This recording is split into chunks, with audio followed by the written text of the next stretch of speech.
to reconstruct the crime. That is the aim of the detective. To reconstruct a crime, you must place one fact upon another, just as you place one card upon another in building a house of cards.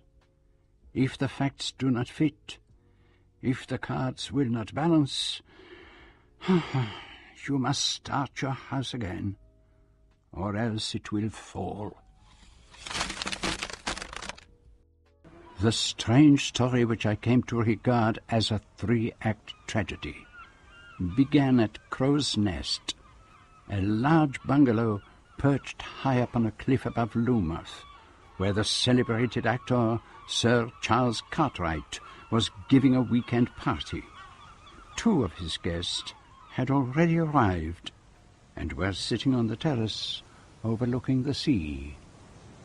Just look at him, stumping his way up the fisherman's path. Old grey flannel trousers, white sweater, peaked cap.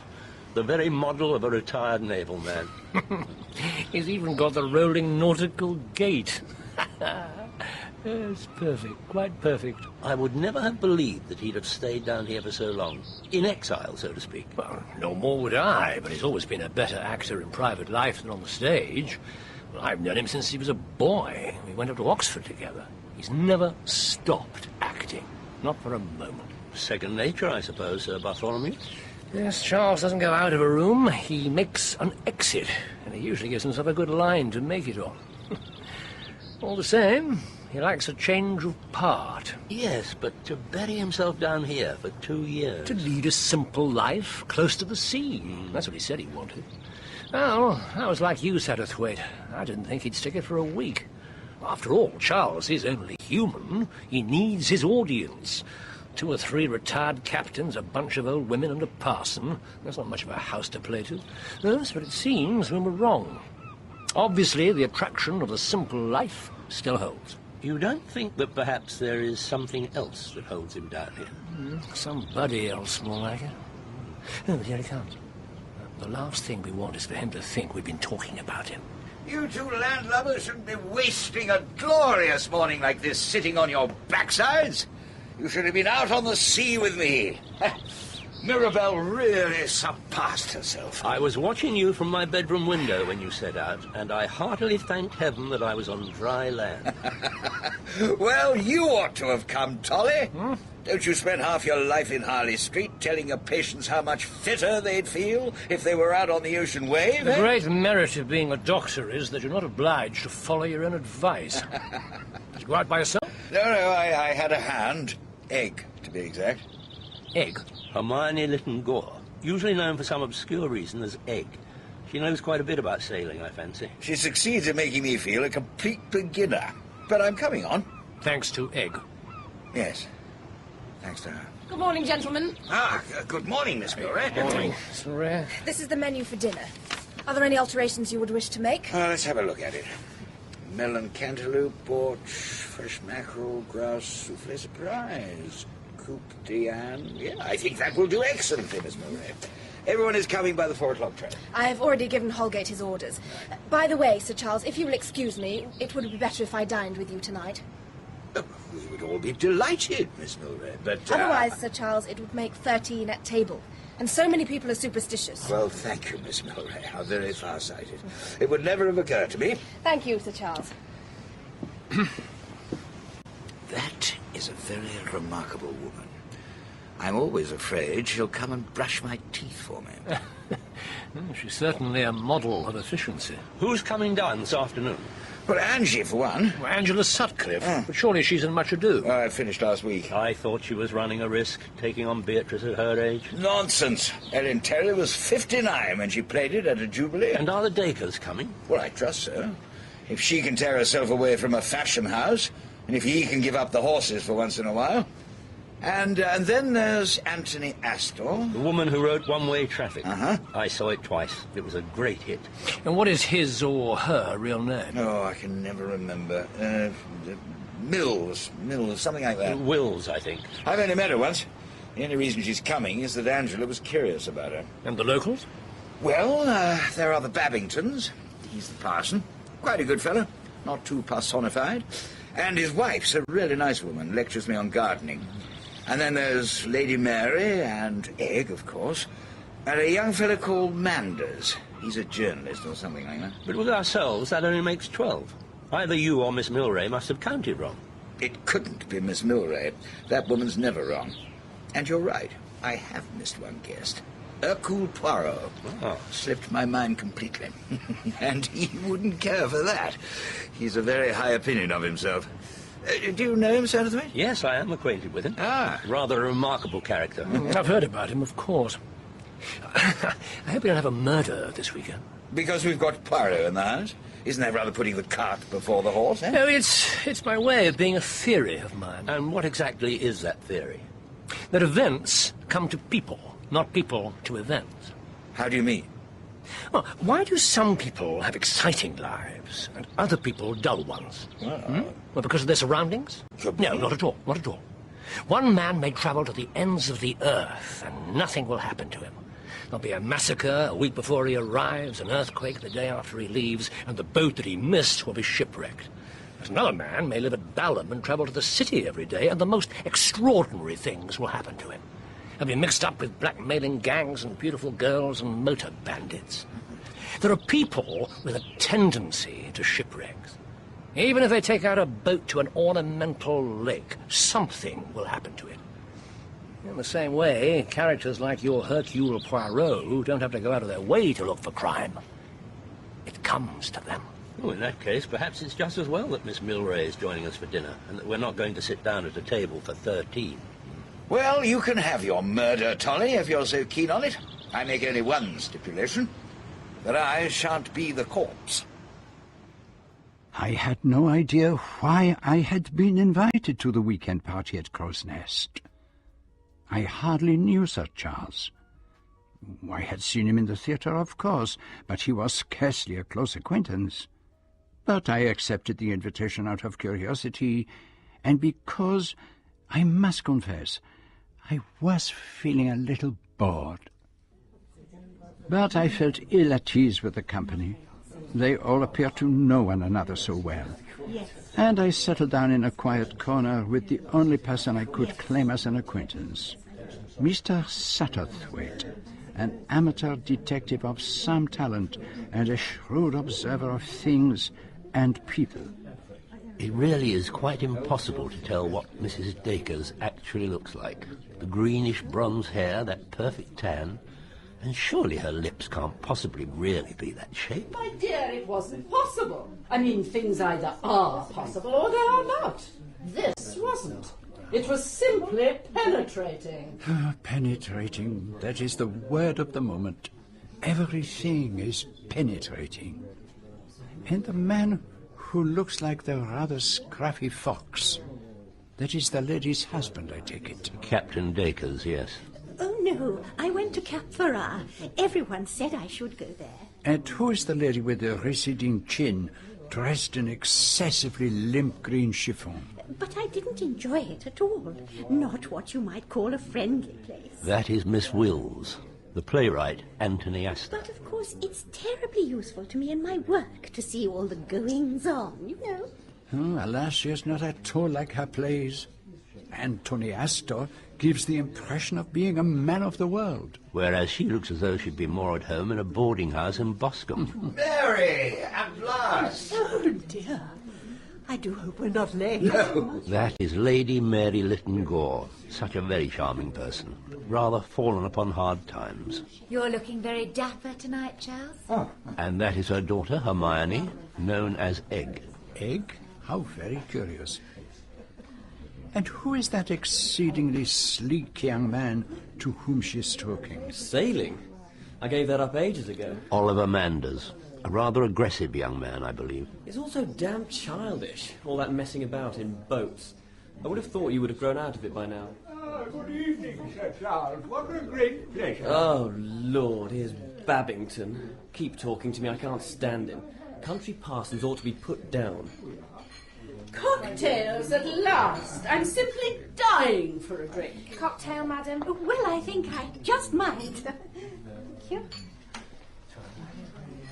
Do you care for a cocktail, sir? Thank you. And you, sir? Thank you. I do not care for the cocktail, but I can hardly demand a syrup. Here you are, Egg. Thank you, Charles.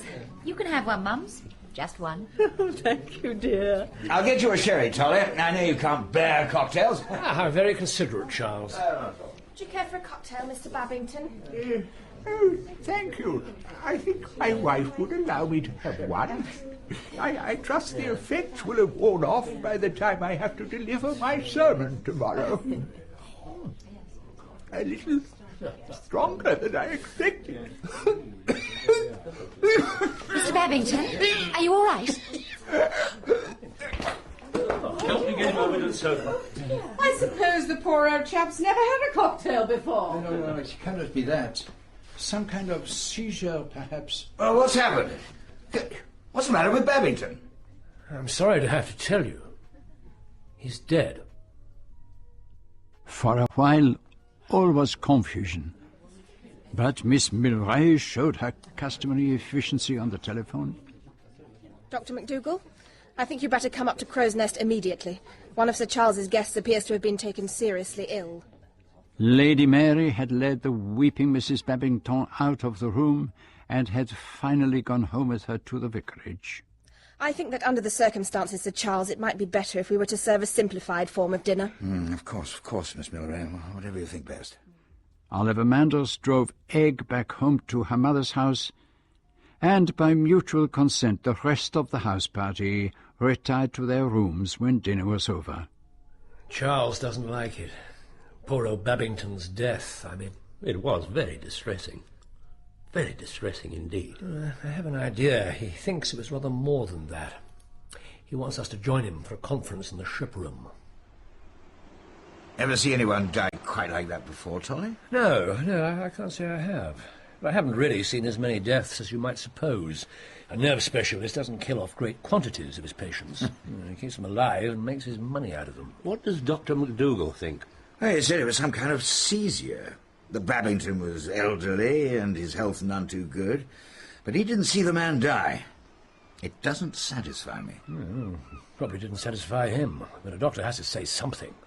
After all, Babington was elderly and not in the best of health. Was it a typical fit, or seizure, or whatever you call it? Well, if you'd ever studied medicine, you'd know there is hardly such a thing as a typical case. What precisely are you suggesting, Charles? Now, Charles doesn't know himself. His mind's turning to the dramatic possibilities. Damn it all, Tolly, this man dropped dead in my house. Yeah, so what are you suggesting? Some untraceable poison in the cocktails? No, hardly that. After all, I mixed them. Well, perhaps you had a sudden fit of homicidal mania. I suppose the symptoms are delayed in our case and we'll all be dead in the morning. Why do you have to make a joke of it all, Tolly? I'm not really joking. I just don't want you, quite thoughtlessly, to do harm. Harm? Don't you see the danger these vague suspicions of yours might cause? A suggestion of foul play, totally unfounded, might cause serious trouble and pain to Mrs. Babington. Rumours flying about all over the place that no one can stop. I must admit, I hadn't thought of it like that, Tolly. But it wasn't just my dramatic instinct taking over. I really do have a hunch that something is wrong. May I make a suggestion? Yes. Nothing has been touched in here since Mr. Babington's death. The cocktail glasses are exactly where they were. This one here is Mr. Babington's. I saw him put it down on the table just before he collapsed. I suggest that Sir Bartholomew should get the contents analysed. That can be done quietly and without causing any talk. Oh, very well. Will that satisfy you, Charles? Well, of course. But you know, Tolly, you are partly responsible for my flight of fancy. What do you mean by that? Because of what you said this morning about Hercule Poirot. That he was a kind of stormy petrel, and where he went, sudden death followed. No sooner does he arrive than somebody drops dead on the carpet. Are you surprised if my thoughts fly immediately off to murder? I wonder whether we could... Yes, I had thought of that. Could we ask him what he thinks of it all? You mean, is it etiquette? Yeah. Well, I do know that you can't ask a professional singer to sing. Can one ask a professional detective to detect? Come in. I hope I am not intruding, Sir Charles. Not at all. Do come in. Take a seat. We were just talking about you. May I offer you a drink? Oh, thank you, but no, I do not touch the whiskey. Very well. I'm not going to beat about the bush. We've been talking about what happened this evening. Do you think there's anything wrong about it? Wrong? What exactly do you mean, Mother? Our friends got it into his head that Mr. Babington was murdered. And you do not think so? We'd like to know what you think. And she was, of course, taken ill very suddenly? We have the glass from which Mr. Babington drank, and there's still some liquid remaining in it. Should we at least get it analysed? Well, that at any rate can do no harm. As a judge of human nature, it seems to me unlikely in the extreme that anyone would wish to do away with that charming old clergyman. However, the cocktail glass will tell us one way or another. And the result of the analysis will be what? You are asking me to guess the result of the analysis? Yes. Then I can only predict they will find nothing but the remains of an excellent dry martini. To poison a man with a cocktail, one of many handed round on a tray, would be very difficult. How could one be certain he would take the right glass? True. And that, since you ask me, gentlemen, is my opinion. It seems to me most unlikely that anyone could be murdered under those circumstances. But let us await the results of the analysis. So what did you make of the inquest, Mrs. Satterthwaite? I suppose it was rather what I anticipated. But did you really go along with what Dr. McDougall said? Well, Didn't you think that behind all that frightful technical stuff he was just hedging? What he said was there was nothing to show that death hadn't arisen from natural causes. He didn't say that it was the result of natural causes. Oh, aren't you rather splitting hairs, my dear? After all, nothing was found in Mr. Babington's glass but a gin and vermouth. But the only thing wrong with Mr. Babington was that he had a touch of rheumatoid arthritis. That doesn't make you fall down in a fit. He was the sort of creaking gait that would have lived to be 90. But, my dear, who on earth would want to murder him? That's what Oliver keeps on saying. Oliver Manders. Isn't he rather a particular friend of yours? He used to be. Now we scrap all the time. He's gone into his uncle's office in the city and he's getting, well, a bit oily, if you know what I mean. He's obsessed with getting rich. I think everybody is rather disgusting about money, don't you, Mr. Satterthwaite? My dear, so many people are disgusting about so many things. Poor Mr. Babington. He really was rather a pet. He prepared me for confirmation and all that. It's all bunkum, of course, but he really was very sweet about it. That's why I feel I can't go along with all that natural causes stuff. What if someone jammed him with a hypodermic? Containing the untraceable poison of a lost tribe of Amazonian Indians? You may laugh, but someday perhaps you'll find we're right. We? Sir Charles and I. Why hasn't he ever married? Sir Charles? Well, I have no idea. That girl who died of consumption. It was some actress or other. Her name began with M. Wasn't he supposed to be in love with her? Well, I hardly think... I suppose he's had lots of affairs. Yes, probably. I like men to have affairs. It shows they're not queer or anything. You know, Sir Charles is really much cleverer than you think. He dramatises himself a bit, but behind all that, he's got brains. He's far better at sailing a boat than you'd ever believe to hear him talk. I know you think the only reason he's so interested in Mr. Babington's death is because he wants to play the part of the great detective. All I can say is, I think he'd do it rather well. Possibly. But your view is that Death of a Clergyman isn't a thriller, merely a social catastrophe. What did Monsieur Poirot think? He ought to know. Well, he didn't seem to think there was anything at all suspicious about Babington's death. Oh. Well, he's getting old. He's just a back number. Come home and have tea with Mother. She likes you, she said so. Well, I really should be getting back to Sir Charles. Oh, don't worry about that. I'll ring him up and explain. And you can have a good chat with Mother. I like Sir Charles very much. Success hasn't spoiled him. In many ways, he's a child still, and such charm. I feel it as well as Egg. I suppose you've noticed she's suffering badly from hero worship. Well, I could hardly help... She's seen so little of the world. We're so badly off. One of my cousins presented her and took her to a few things in town, but most of the time she's been stuck down here. Sir Charles coming to Loomuth has done a lot for her. There are so few young people here, especially men. I've always been afraid that Egg might marry someone simply because he was the only person around. Are you by any chance thinking of Oliver Manders? How very perceptive of you, Mr. Satterthwaite. He and Egg were always together at one time. I know I'm old-fashioned, but I really do not care for some of his advanced ideas. The youth must have its fling. It would be quite a suitable match, of course. Mander's uncle has recently taken him into the firm, and he's a very rich man. Still, I suppose it's very silly of me, but... All the same, Lady Mary, you wouldn't like Egg to marry a man twice her age. It might be safer, you know. At that age, a man's follies and sins is definitely behind him. I'm sorry I've been such ages, but I've been talking to Sir Charles. He's all alone up there. You didn't tell me the house party had flitted. Oh, yes. Most of them went back yesterday. All but Sir Bartholomew Strange.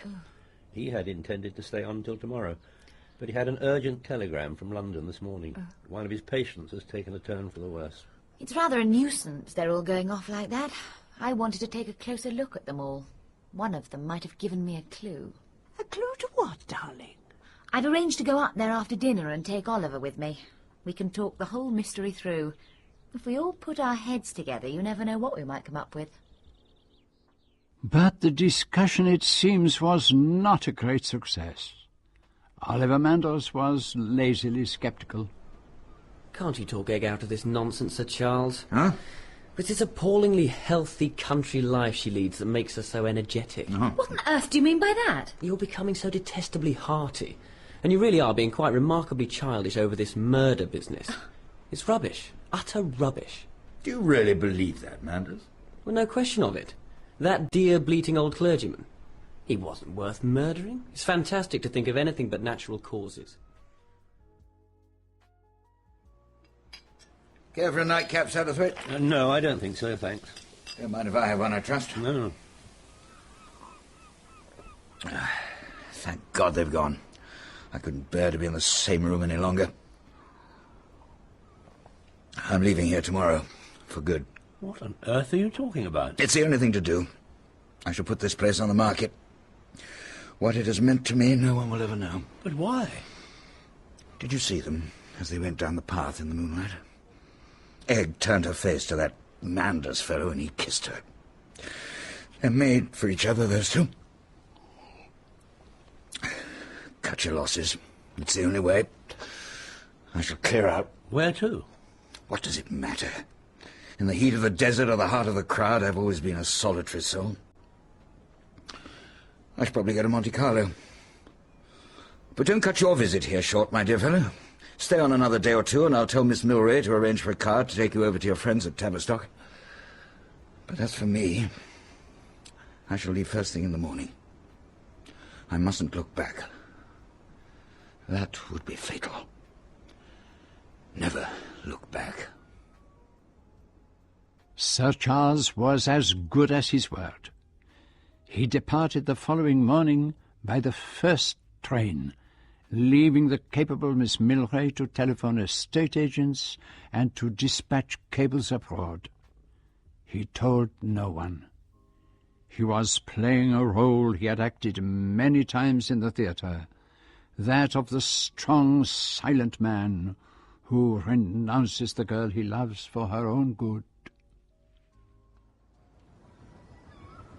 But where's he gone? Abroad, to the south of France, I think. Which of those damn bitches is it? What did you say?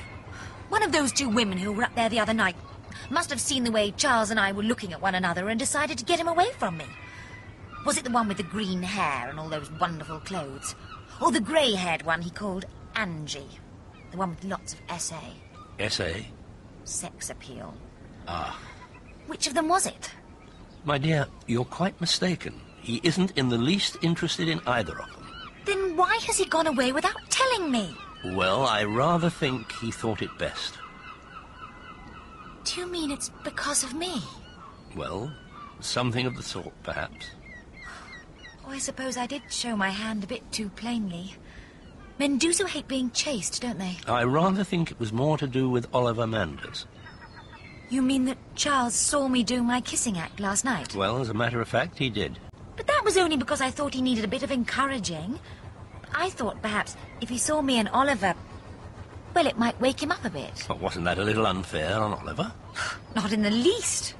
He thinks it's an honour for any girl to be kissed by him. I expect I've made him feel more conceited than ever, but one can't think of everything. I simply wanted to ginger Charles up a bit. He's been so standoffish lately. Well, I'm afraid it did not have quite the effect you intended. Sir Charles got the impression that you were passionately in love with Oliver Manders.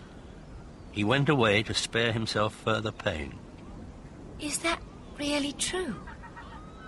Oh, the idiot. The sainted idiot. But if that is really why he went away, he'll come back. And if he doesn't... If he doesn't? I'll get him back somehow. You see if I don't. And so, as Sir Charles sped southwards across France on the train bleu, the first act of our tragedy came to an end. But fool that I was, I did not see it as a tragedy at all. Merely the sudden death from natural causes of a lovable old clergyman. Events were to prove me disastrously wrong.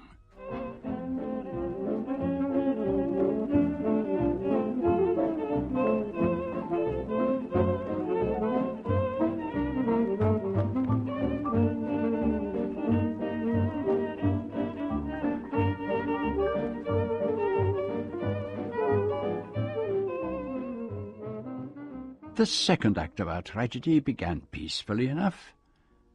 I had taken myself for a few days to the French Riviera, and was sitting in the public gardens at Monte Carlo, doing nothing in particular, watching a bored little child tugging at his mother's sleeve. Mummy, isn't there anything to do? Darling, isn't it enough to have come abroad and be in the beautiful sunshine? No, it isn't. There's nothing to do. Monsieur Poirot, what a very pleasant surprise to find you in Monte Carlo. Mr. Satterthwaite, oh, I am delighted to see you. Please, sit down, I beg you. Oh, thank you. You know, everyone seems to be here. Not half an hour ago, I ran across Sir Charles Cartwright. Sir Charles? What a curious coincidence. It was at his house in Devon that we last met, was it not? He's given it up now. Huh? Given it up? How very surprising. I don't know whether it's all that surprising. Sir Charles is not really the kind of man who likes to live permanently away from the world. Yes, that is very true, but I am surprised for another reason. It seemed to me that Sir Charles had a different motive for staying at Lumouth. A very charming motive, am I not right? The little demoiselle who calls herself so amusingly the Egg. Hermione Littengore. So you noticed that, did you? It leaped to the eye. And I have the heart very susceptible to lovers. You too, I think. And La Jeunesse, it is always touching. She is the reason why Sir Charles left Lumouth. He was running away. What, from Mademoiselle Egg? But it was obvious that he adored her. Why should he run? I'm afraid you don't quite understand our Anglo-Saxon complexes. Of course, it is a very good tactic.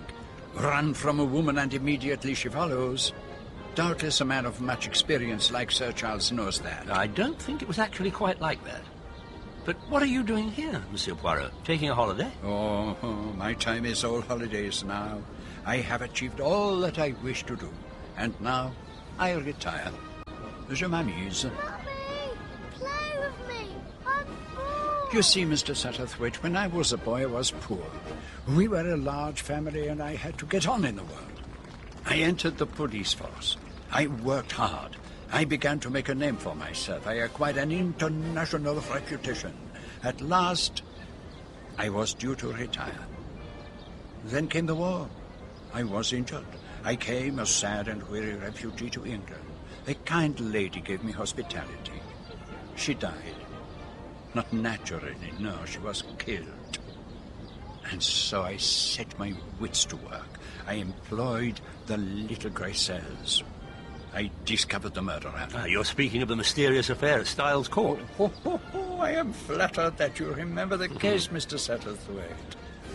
It It was that experience that made me realize I was not yet finished. My powers were in fact stronger than ever. Then began my second career, that of a private inquiry agent in your country.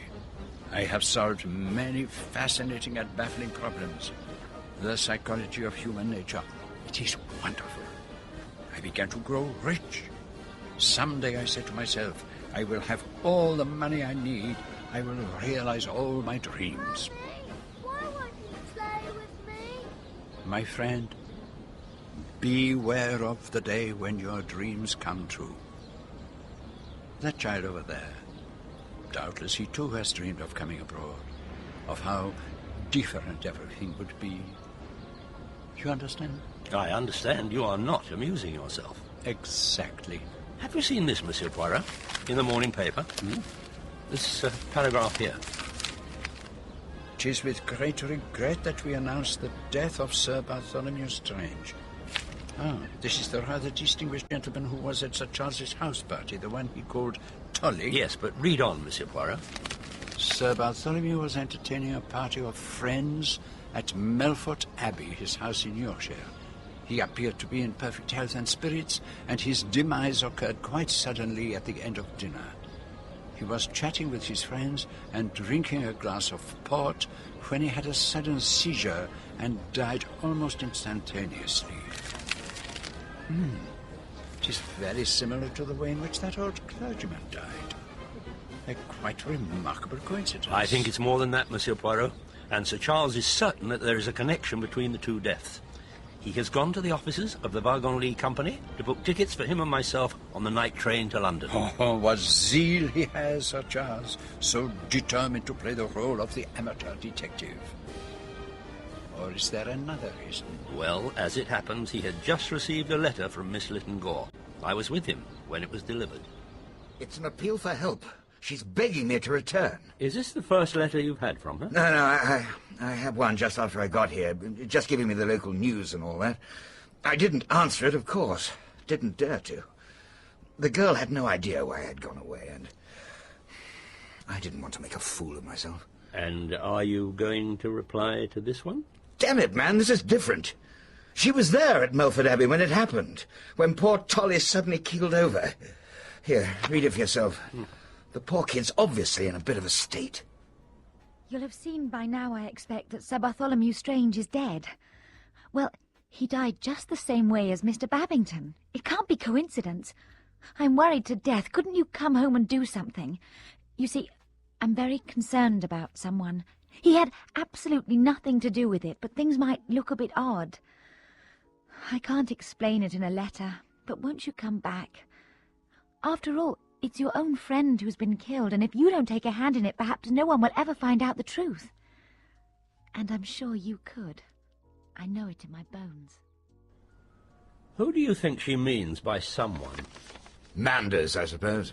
Was he there, then? Well, he must have been. I can't imagine why. Tolly never met him except on that one occasion at my house. Why he should ask him to stay, I cannot imagine. Oh, we can easily settle that. There must have been some mention of the party in the society columns of one of the papers before all this happened. Oh, well, there's a stack of them over there. Oh. Did Sir Bartholomew often give these house parties? 3 or 4 times a year. This one would have been for the St. Leger. Did he spend much of his time in Yorkshire? He had a big sanatorium, nursing home, whatever you like to call it. He bought Melford Abbey, restored it, and built a sanatorium in the grounds. I found it. Good Lord. What's the matter? Nearly all the people at the house party were the same ones that were at yours. Who?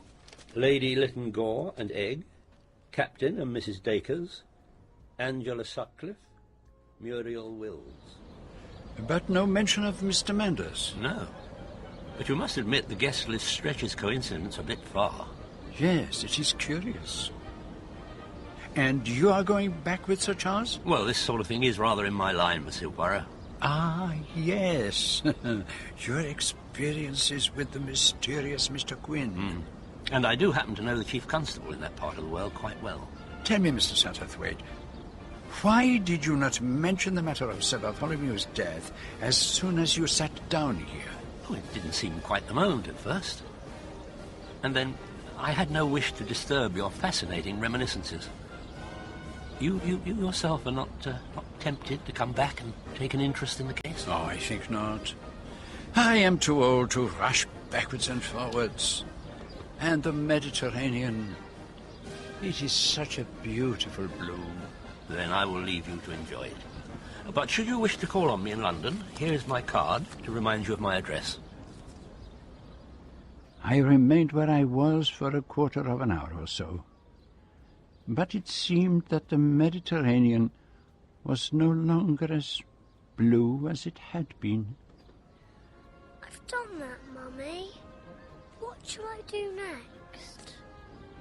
It was a good question.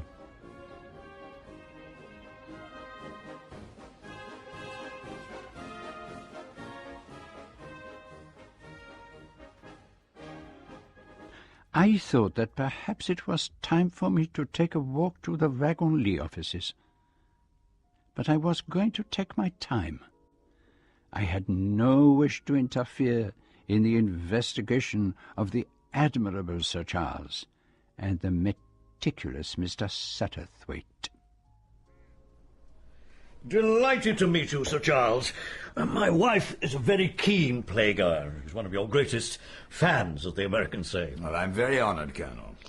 I gather that Sir Bartholomew Strange was by way of being a friend of yours. A very old friend. He was very popular round here, of course. Last man in the world you would expect to be murdered, but murder is what it looks like. Sir Charles and I have only just come back from abroad. We've only seen snippets here and there in the papers. Well, let me tell you exactly how the matter stands. There's little doubt that the butler's the man we're after, a chap by the name of Ellis. He was a new man. Strange had only had him a fortnight. And the moment after the murder, he disappears, vanishes into thin air. Looks a bit fishy, huh? You've no notion where he went? Negligence on our part, you think? Well, I admit it damn well looks like it. The fella answered all our questions quite satisfactorily. Gave the name of the London agency which obtained him the place. All very civil-spoken, no signs of panic. Next thing, he'd gone, and the house was still under observation. Quite extraordinary. Apart from anything else, it seems a damn fool thing to do. I mean, why do a bolt and draw attention to himself if he wasn't suspected? No, lost his nerve, got the wind up. Have you verified the account he gave of himself? Naturally. London agency confirms his story. He had a reference from Sir Horace Bird recommending him warmly. Trouble is, Sir Horace is in South Africa at the moment. So the reference could have been forged, huh? Exactly. We've wired Sir Horace, but it may be some time before we get a reply. Apparently he's on safari. When exactly did the butler disappear? Sometime during the night after the murder. He went to his room after we talked to him, and the following morning he was missing. His bed hadn't been slept in. One of the ladies staying at the Abbey, Miss Sutcliffe, the actress, well, you know her, I expect, Sir Charles? Oh, very well indeed, yeah. Well, she suggested that the man had left the house by way of a secret passage. Sounds a bit Edgar Wallace, but it seems there really was such a thing. Strange was rather proud of it. I understand that Sir Bartholomew died of nicotine poisoning. That's right. Most unusual stuff to use. Though I understand that if a man's a heavy smoker, such as Strange was, it would tend to complicate matters. I mean, he might have died of nicotine poisoning in a natural way. Only, of course, this business was too sudden for that. How was it administered? We don't know that yet. According to the medical evidence, it could only have been swallowed a few minutes previous to death. I understand they were drinking port. And you would expect the stuff to be in the port, but it wasn't. That glass contained nothing but port. You see, Satterthwaite, it's the same. Exactly the same as before. Now, you're talking about the old clergyman who dropped dead at your house, Sir Charles. How the devil did you get to hear of that? Well, from a very charming young lady, Miss Lytton Gore. She's gone back to Devon now. She was adamant there was some kind of link between the two cases, but I don't believe there's anything in it. It doesn't explain the flight of the butler, and you can depend on it, he is our man. Very likely he'll turn out to be a regular criminal. Unfortunately, we haven't got any fingerprints. We had an expert go over his bedroom and the butler's pantry, but had no luck. But if it was the butler, what motive could he have had? That, of course, is one of our difficulties. Strange might have caught him stealing or something of the sort. Was anything actually missing from the house? Silver, jewellery, anything like that? Nothing. At least not as far as we know. Who actually was staying in the house? We'll get Superintendent Crossfield in. He's the chap to give you all the details. Very reliable and most methodical. It's a very odd case indeed. I've never come across nicotine poisoning before. I thought it was the kind of disease you got from smoking too much. To tell the truth, sir, so did I. But the doctor says it's an odourless liquid, pure alkaloid, and that a few drops of it are enough to kill a man almost instantly. Pretty potent stuff. And yet it's in pretty common use. They use nicotine solution for spraying roses. Roses? Now, why should that ring a bell? Anything fresh to report, Crossfield? Oh, nothing definite, sir. We've had sightings of Ellis all over England. Durham, Ipswich, Balham. Mind you, the moment a man's description is circulated, people see him everywhere. What exactly is the man's description? John Ellis.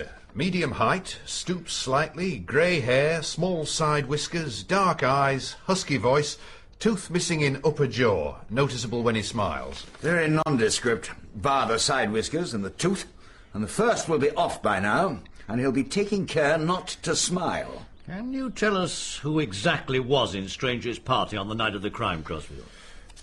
Lord and Lady Eden, Sir Jocelyn and Lady Campbell, Miss Angela Sutcliffe, Captain and Mrs. Dacres, Lady Mary and Miss Hermione Lytton-Gore, Miss Muriel Wills, Mr. Oliver Manders. The reports didn't mention Miss Wills, but I suppose they wouldn't. And young Manders was there after all. He wasn't one of the invited guests, I gather. No. The young gentleman ran his motorbike into the wall not far from the Abbey gates. Sir Bartholomew, who was, I understand, slightly acquainted with him, asked him to stay the night. Rather a careless thing for the boy to do. I fancy the young gentleman must have had one over the 8. I can't imagine how he could have managed to hit the wall the way he did if he was sober. Well, thank you very much, Superintendent. Yeah, any objection to our going over to have a look round the Abbey, Colonel? Oh, of course not, Sir Charles. Though I doubt whether you'll find out anything I haven't already told you. Poor old Tolly certainly made a good job of patching up the old Abbey. Magnificent, don't you think? Well, it must have cost him a pretty penny. So, what do you think? Was it the butler? Of course it wasn't the butler. He's a red herring. He couldn't have had anything to do with old Babington's death. You're still convinced the two deaths are connected? They must be. Why were all the people who were at my place present at the second murder? It was a plan. Tolly's plan. You mean he invited them all up here deliberately? I'm certain of it. But we'd better be getting along to the house. You didn't know Tolly as well as I did. He kept his own counsel and was a very, very patient man. But he thought the whole idea that Babington had been murdered was ridiculous. Well, he may have said so, but I reckon he had suspicions of his own. He didn't talk about them, that wasn't his way. But quietly, in his own mind, he was building up a case. He knew that one of my guests was responsible for the crime, and he gathered them all up here for some kind of test. But what about the people who weren't at your party? The Edens and the Campbells? Camouflage, Satterthwaite, to make the whole thing less obvious. Well, what do you think his plan was? Well, how can we know? I'm not a magician. But there was a plan, and it went wrong. Because the murderer was 1 degree cleverer than Tolly reckoned, and he struck first. He? Or she. Poison is as much a woman's weapon as it is a man's, more so. But there were certain people who weren't invited. Well, I was in France, so were you. And he could hardly have invited poor old Babington's widow. And I suppose young Manders is out of it, too. He only arrived by accident. If that's what it was. And I can't really believe that the Lytton-Gores had anything to do with Babington's death. What about Angela Sutcliffe? Angela? She's been a friend of Tolly's for years. So that leaves us with the Dacres. Well, I suppose they're more possible than anyone else. But for the life of me, I can't see why Freddie Dacres, who spends his life on the racecourse, or Cynthia, who makes a packet designing fabulously expensive clothes for women with more money than sense, should have any desire to remove a dear, insignificant old clergyman. We've forgotten someone else. Huh? That writer woman who calls herself Anthony Astor. Miss Muriel Wills of Tooting. What is there about her that continually makes one forget her? She's the most damnably nondescript woman I've ever met. I fancy she might embody that line of Robert Burns. A chield's among ye, taking notes. I imagine Miss Wills spends much of her time taking notes. There are sharp eyes behind those unflattering glasses of hers. I think you'll find that anything worth noticing in this affair has already been noticed by Miss Wills. Really? Well, while we're here, we'd better have a word with the housekeeper.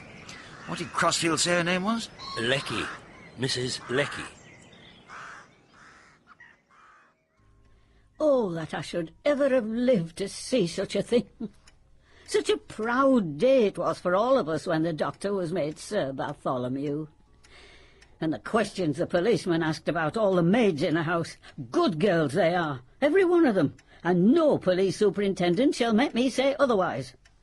And as to having anything to do with murder... This man Ellis, did you find anything unusual about him? Well, I did and I didn't. See, for one thing, he was standoffish. He kept himself to himself, spent a lot of time in his own room, and he was... Well, there was something. You did not suspect that he was not really a butler? Oh, no, sir, he'd been in service all right. The things he knew. And about the best people in society, too. But he wasn't like any butler I've ever worked with before. He arranged the work differently. And what did Sir Bartholomew think of him? Oh, he was pleased enough. He even had a bit of a joke with him. What did he say? Well, Mr. Ellis come up with a telephone message, and Sir Bartholomew asked him if he'd got the name right. And Mr. Ellis said, quite sure. Oh, speaking respectful, of course. Go on, Mrs. Lecky. Well, Sir Bartholomew laughed and said, you're a good fellow, Ellis. A first-class butler. Don't you agree, Mrs. Lecky? And I was so surprised, sir, at the master speaking like that, well, I didn't know what to think. What was the telephone message? Can you remember? It was from the sanatorium, about a patient who had just arrived there and who'd stood the journey well. Do you remember the name? Yeah, it was a queer name, sir. A Mrs. de Rushbridger. Well, something like that. Yes, not an easy name to get right on the telephone. And what about the guests? Did you notice anything unusual about their behaviour? Oh, well, sir, that Miss Wills, she wasn't quite the class of the others. Well, she did things a real lady wouldn't have done. Poked and pried about. That's not a nice thing to do, not after somebody's dead. And poor Miss Sutcliffe, she quite broke down. Very warm-hearted lady. And Mrs. Dacres? I don't think anything would upset her much. She was just anxious to get away. Said her business would suffer. What about her husband? Steadied his nerves with brandy. Or unsteadied them, some would say. And do you have any views on who might have poisoned your master, Mrs. Lecky? Well, I suppose it must have been Mr. Ellis, seeing the way he just vanished overnight. But I don't see how he could have done it. They're saying it was something in the port. But all the gentlemen had port, and some of the ladies. And in any case, they couldn't find anything in the glass. Thank you, Mrs. Lecky. You've been very helpful. Now, would you mind if we took a look at Mr. Ellis's room? Oh, no, sir, I've no objection. Of course, the police have been all over it, but they couldn't find a thing. So what do you think, Satterthwaite? Well, the only thing... Yeah? Go on, man. It struck me as a little odd the way Sir Bartholomew joked with his butler. It seemed somehow so uncharacteristic. It was uncharacteristic. I knew Tolly well, better than you did, and I can tell you he wasn't a facetious sort of man. But where does it get us? What is curious is that it occurred immediately after that telephone message. About the patient who had arrived at the sanatorium? Yes. And I think it's a fair deduction to assume it was that telephone message which was the cause of Tolly's sudden hilarity. I can't imagine what it could have been, but I'm certain there must be some significance in that message. Something tells me that this Mrs. de Rushbridger may have something to do with the mystery. Well, I can't say I think it's very likely. But this must be Ellis's room. We'll find something here that the police passed over. Of course, they were looking for evidence of Ellis's guilt. We're looking for evidence of his innocence, a very different matter. There doesn't seem to be much in the way of evidence of any kind. Boots neatly polished, a couple of extremely well-cut suits. Somebody's cast-off, perhaps, given to him in his various situations. There is one thing that is rather puzzling. No sign at all of his butler's kit. So he must have been wearing it when he did his vanishing act. Any man in his senses would have changed into an ordinary suit. Yes, it is rather odd. Almost as if he hadn't gone at all. No letters, no papers. Ah, a cutting about a cure for corns. A bottle of ink, no pen. And it doesn't look as if the blotter's going to tell us much. No, it doesn't look as if he used it at all. That's rather odd, don't you think? Well, how do you mean? Well, chap usually writes letters. Well, not if he's a criminal. Well, there's a splash of ink by the fireplace. Could be quite recent. Oh, let me see. It looks as if he dropped his fountain pen. But why should he drop it by the gas fire? No, perhaps he threw it across the room. Fountain pens can be damned irritating. What if... Ed? What if he was burning papers? Something like that. Well, you don't burn papers on a gas fire.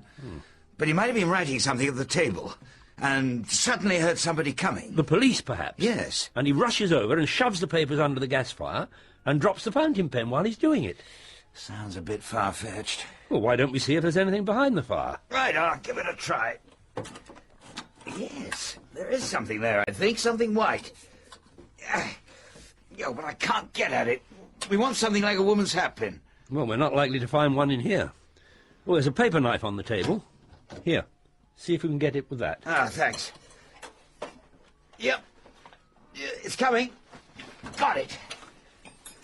Looks as though you were right, Satterthwaite. Sheets of crumpled writing paper. Here. Well, they seem to be drafts of the same letter. Listen to this. This is to say that the writer of this letter does not wish to cause unpleasantness about what he saw tonight. Now, he gave that up and tried again. John Ellis, Butler, has certain facts concerning Sir Bartholomew's death in his possession. He has not yet given these facts to the police. And yet again. I know how Sir Bartholomew died. I haven't said anything to the police. If you will meet me... And it breaks off there. Presumably that was when he heard somebody coming. Well, it doesn't get us very far. If the fellow had only headed his effusions Sir or Madam, it would have helped a bit. At least one thing is clear. Ellis may have been a scoundrel, but he didn't murder Sir Bartholomew. Was that why he slipped out in his butler's clothes? To meet the murderer? I imagine he was paid to disappear. I'm beginning to have a nasty suspicion that poor Ellis may well have disappeared for good. The man he went out to meet had already killed, twice. And will probably have no compunction about doing so again. So we may now be faced with a third murder. Come on, Satterthwaite. Let's get out of this room. It's beginning to give me the shivers.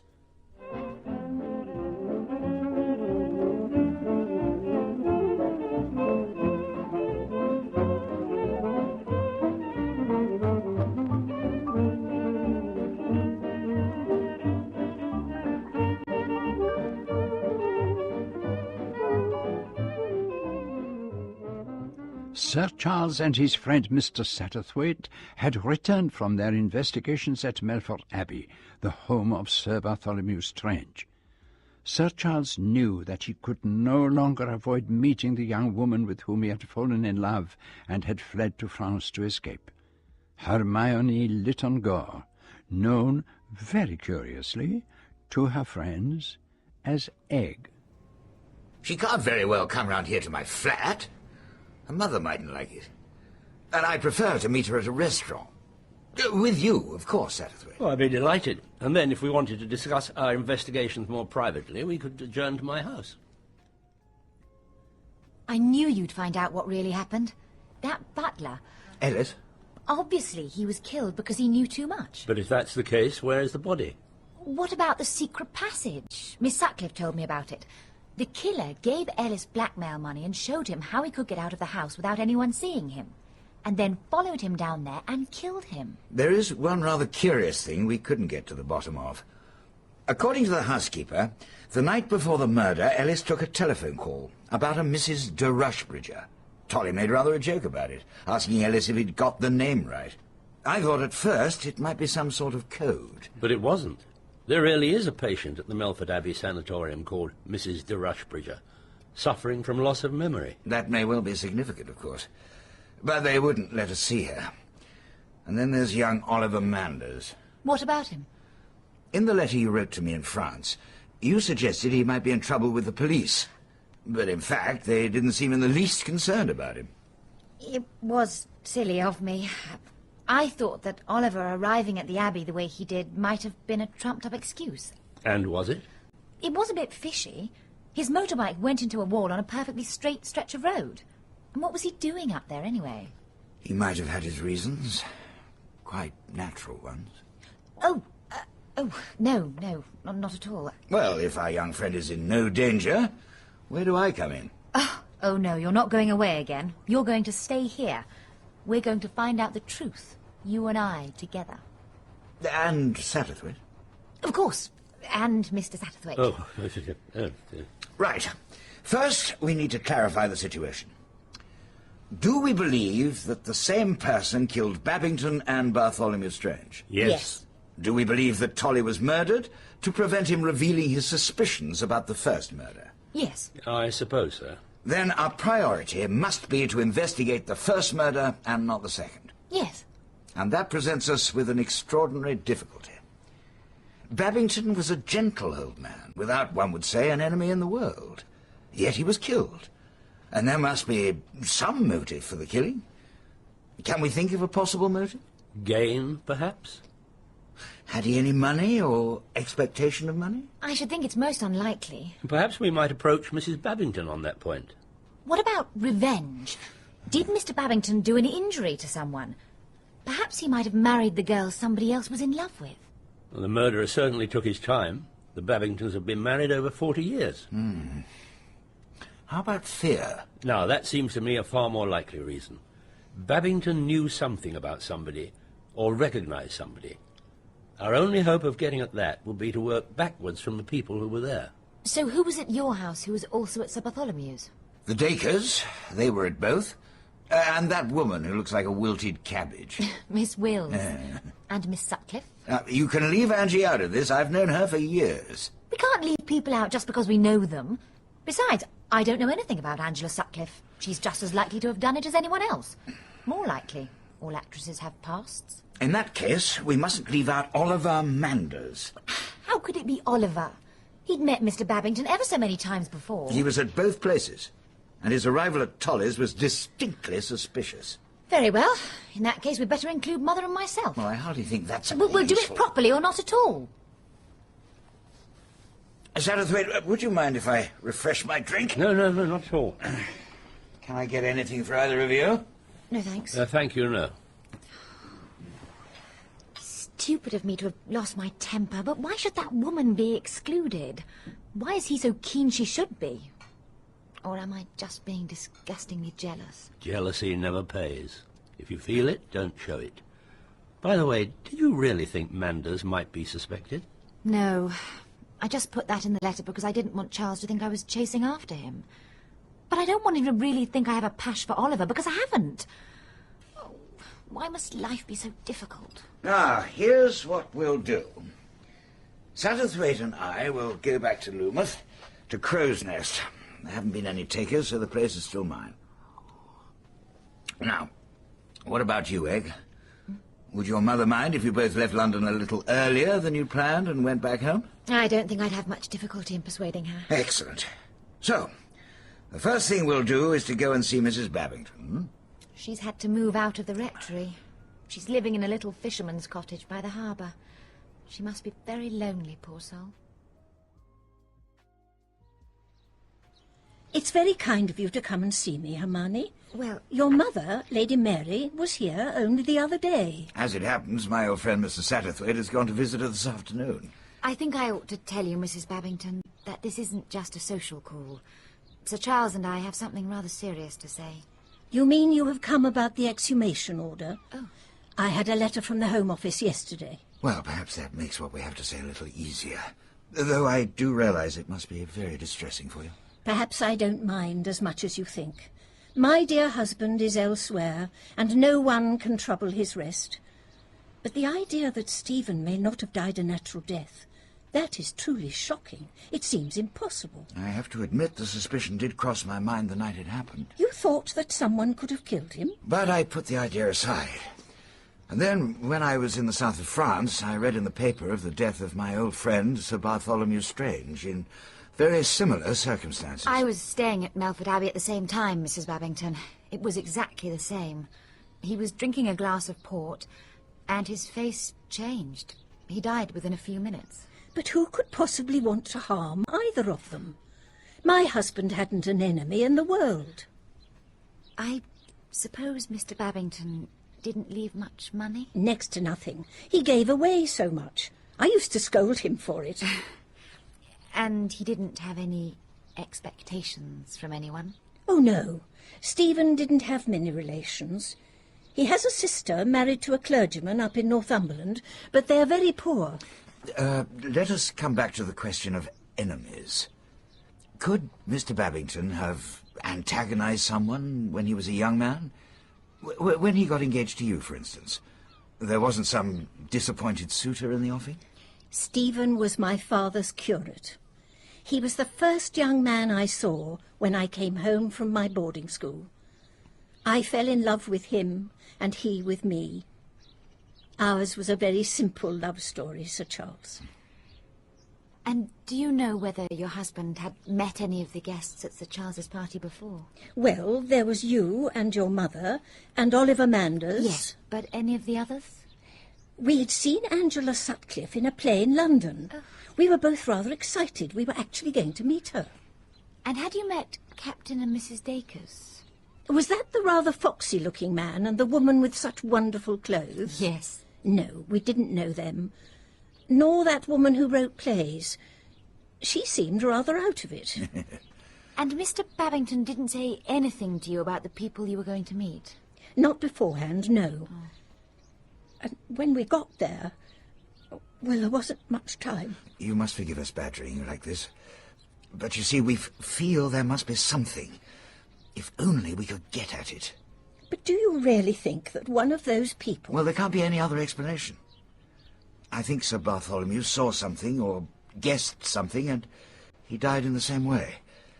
And seven of the people who were there when your husband died were present at Sir Bartholomew's party.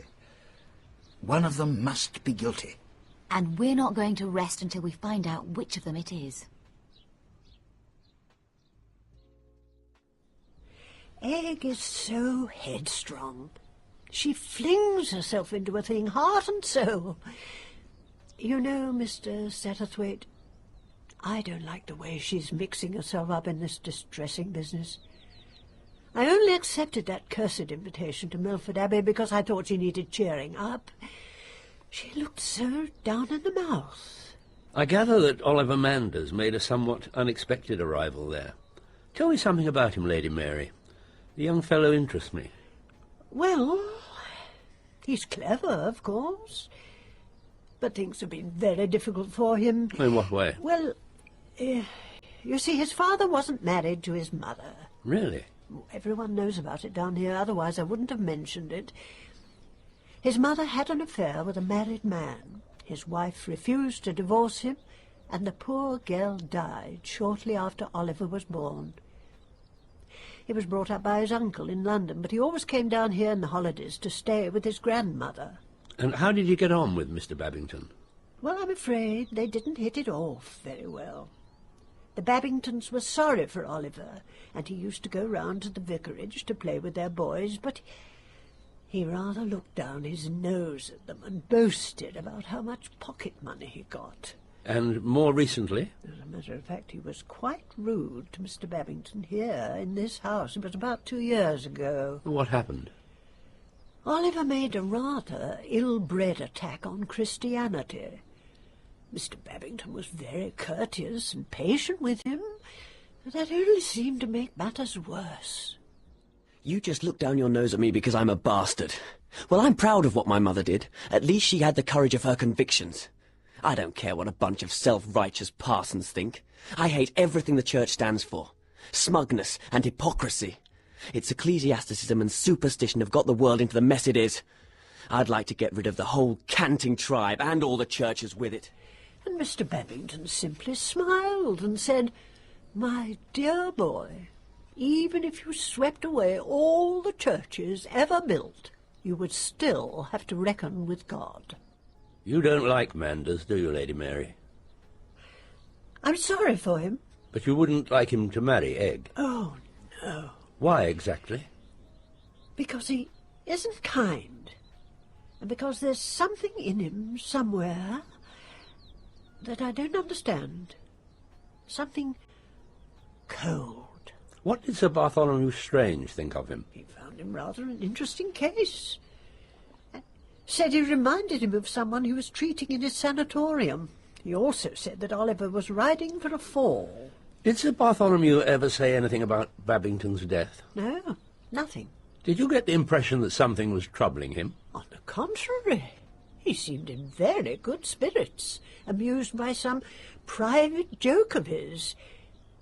He told me at dinner that night he was going to spring a surprise on us all. But sadly, he never lived to do so.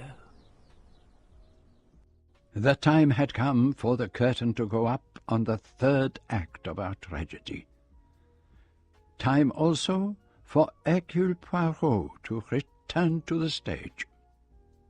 I called on Mr. Satterthwaite in London, but was told he was away in Loomuth, and so I caught the first train and presented myself at Crow's Nest, where I found Sir Charles and Mr. Satterthwaite and Miss Lytton Gore seated together at the scene of the crime. My dear fellow, what a pleasant surprise. Come on through, join us by the fire. Dragging yourself all the way down here on such a stormy night. But why are you here, Monsieur Poirot? I mean, have you come for any particular reason? I have come to admit an error. Hmm? Sir Charles. Yes. It was in this very room that you declared you were not satisfied that Mr. Babington had died a natural death. And I thought it was simply your instinct for drama. It seemed to me incredible that such a harmless old gentleman should have been murdered. Even now, I cannot guess at any motive. But since there has been another death under similar circumstances, which I cannot attribute to coincidence, there must be a link between the two. And so, I have come to apologize. I was wrong, and I request you to admit me to your counsels. Oh, well, this is extraordinarily handsome of you, Monsieur Poirot, giving up your time like this. It's certainly very good of you. No, I'm afraid it is not good of me. It is curiosity. And I must admit, the hurt to my pride. But of course, if I am not welcome, if you feel that I am intruding... No, of course not, Monsieur Poirot. Indeed, no. And mademoiselle? I'm sure we'd love to have you, Monsieur Poirot. Good. We are colleagues. And now, if you please, put me au courant of the situation. We would be very pleased to do so, and we would welcome your expertise. But so far, we've made very little positive progress at all, except for one significant discovery. But let me take you through the course of our investigations. Mais c'est magnifique. The discovery of the letters written by the butler puts an entirely new aspect on the case. I congratulate you both, gentlemen. So now you know everything we know. How does it all strike you? Can you remember, mademoiselle, what type of port glass Sir Bartholomew had on his table? No, I didn't really notice them at all. I can tell you. They were like these glasses of mine. These are sherry glasses, of course. His with a proper port shape. He got a set of table glasses at a sale, and as there were more than he needed, he gave some of them to me. Rather good, aren't they? Yes, they are fine specimens. I rather thought something of the kind had been used. Why? The death of Sir Bartholomew Strange could be explained easily enough, but the death of the Reverend Stephen Babington is more difficult. If only it had been the other way about. What on earth do you mean by that? Oh, consider, mademoiselle, Sir Bartholomew is a celebrated doctor. A doctor knows secrets, important secrets. A doctor may have suspicions about the sudden death of one of his patients. Oh, yes, we can find plenty of motives for the death of a doctor. But why the other way about? If Sir Bartholomew had died first, It is possible that Stephen Babington might have seen something, might have suspected something. Unfortunately, the deaths didn't happen in that order. Alas, one must take a case as it is. Just one little idea I would like to suggest. I suppose it is not possible that Stephen Babington's death was an accident, that the poison was intended for Sir Bartholomew and the glass was picked up by the wrong man? Oh, it's an ingenious idea, Monsieur Poirot, but you see, nobody who knew Tolle would have tried poisoning him with a cocktail. Why not? Because he had a particular aversion to it. Oh, this business. It goes all wrong. It does not make sense. Besides, I don't see how any one glass could have been mistaken for another. Temple carried them round on a tray, and everyone helped themselves to any glass they fancied. True. One cannot force a cocktail as one forces a card. It's instinctive to take the one next to you. Tell me, Mr. Satterthwaite, did Mr. Babington put his cocktail down, or did he retain it in his hand? He put it down on the table. And did anyone come near the glass after he had done so? No. I was nearest to him, and I assure you I didn't tamper with it in any way, even if I could have done so unobserved. No, my friend, I am not making an accusation, but I want to be sure of my facts. According to the analysis, there was nothing out of the way in that cocktail. But Mr. Babington ate and drank nothing else. You see where that leads us? Nowhere, damn it. No, I would not say that. It suggests a very monstrous idea, which I hope and trust cannot be true. What are you going on about? No, Mrs. Babington was not at Melford Abbey, therefore Mrs. Babington is cleared of suspicion. But no one has ever dreamed of suspecting her. No. But if the poor gentleman was not poisoned by a cocktail, then he must have been poisoned a few minutes before entering the house. Perhaps by a tablet to prevent indigestion. And who then could have tampered with that? But they were devoted to each other. Oh, you don't understand a bit. Now, let me tell you something, mademoiselle. In the course of my experience, I have known 5 cases of wives murdered by devoted husbands and 25 of husbands murdered by devoted wives. Les femmes, they obviously keep up appearances better. I think you're perfectly horrid. The Babingtons were not like that. It's monstrous. Murder is monstrous, mademoiselle.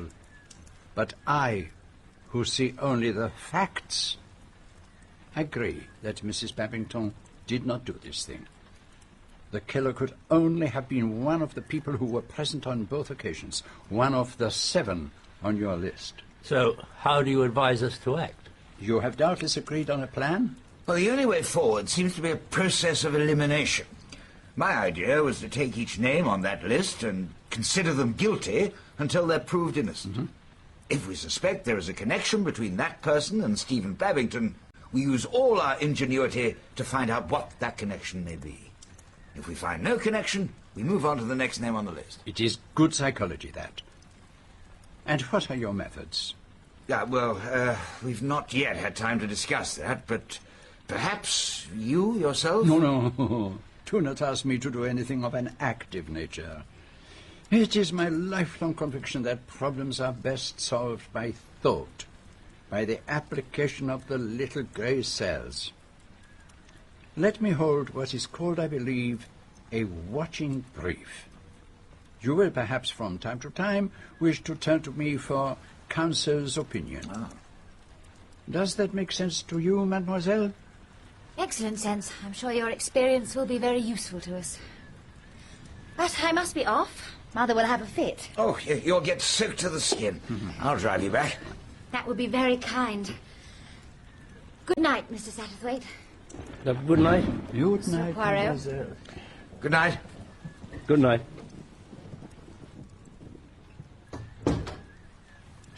So, you see, Mr. Satterthwaite, the fish is risen. You have achieved what you wished on that morning in Monte Carlo. You knew that, like the little child who was playing close by us, I was bored. I had nothing to do. And now I must admit that I find this strange mystery most intriguing. but I must take care. It is of the greatest importance that I do not play the part of what you call the spoil-sport. You mean that Sir Charles must have the star part? But naturally. He is used to it, and moreover it is expected of him by somebody else, is it not? It does not please mademoiselle that I begin to concern myself in this matter. You are what we call quick on the uptake, Monsieur Poirot. But it leaps to the eye. And speaking of mademoiselle, tell me, if the question does not appear too frivolous, why is she, with such a beautiful name as Hermione, always called Egg? I asked Lady Mary that. She told me when the girl was a tiny child, she was, as she put it, a regular roly-poly, always trying to stand up and always rolling over like an egg. And the nickname somehow stuck. Well, we must work together, my friend, to the greater glory of her hero, Sir Charles Cartwright. And when the case is solved... If it is solved. When... I do not permit myself to fail. You have never failed? Since you ask. Eh bien, once, long ago, in Belgium. We will not talk about it. Of course. You were saying that when this case is solved... Sir Charles will have solved it. I shall merely have been a little cog in the wheel.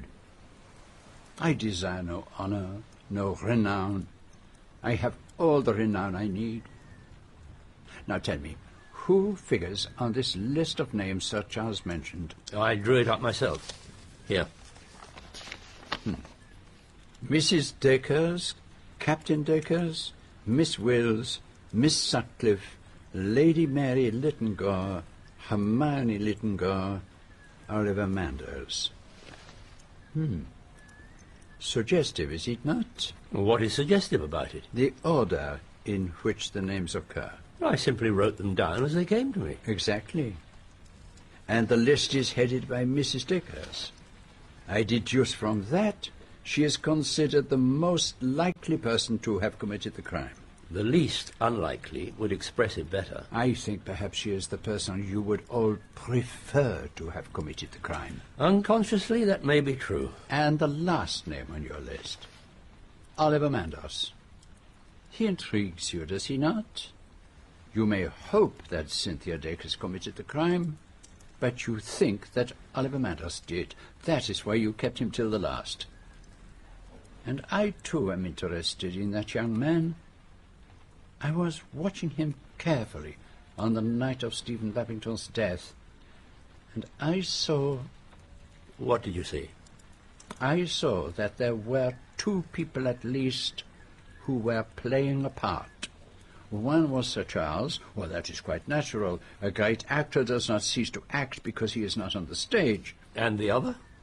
Manders was playing the part of a bored and blasé young man, but in reality he was keenly alive and not a little excited. And I think that you noticed him too, and you put him at the bottom of the list because you wanted to keep him for yourself. Dear me. Am I really that sort of man? Oh, yes. And when you come to talk to Mr. Manders, there is one question I would like you to ask him. What is that? Ask him why he faked that motorcycle accident outside Melford Abbey. Tell him the police are suspicious. But they didn't seem in the least interested. It does not matter. You see, Mr. Satterthwaite, I am beginning to understand the mind of the murderer. He is cunning. He reveals to us only what he wishes us to see. If we could find out the reason for Amanda's unexpected arrival at the Abbey on the night of Sir Bartholomew's death, it might help us to lift part of the curtain that is concealing what lies behind our intriguing little tragedy.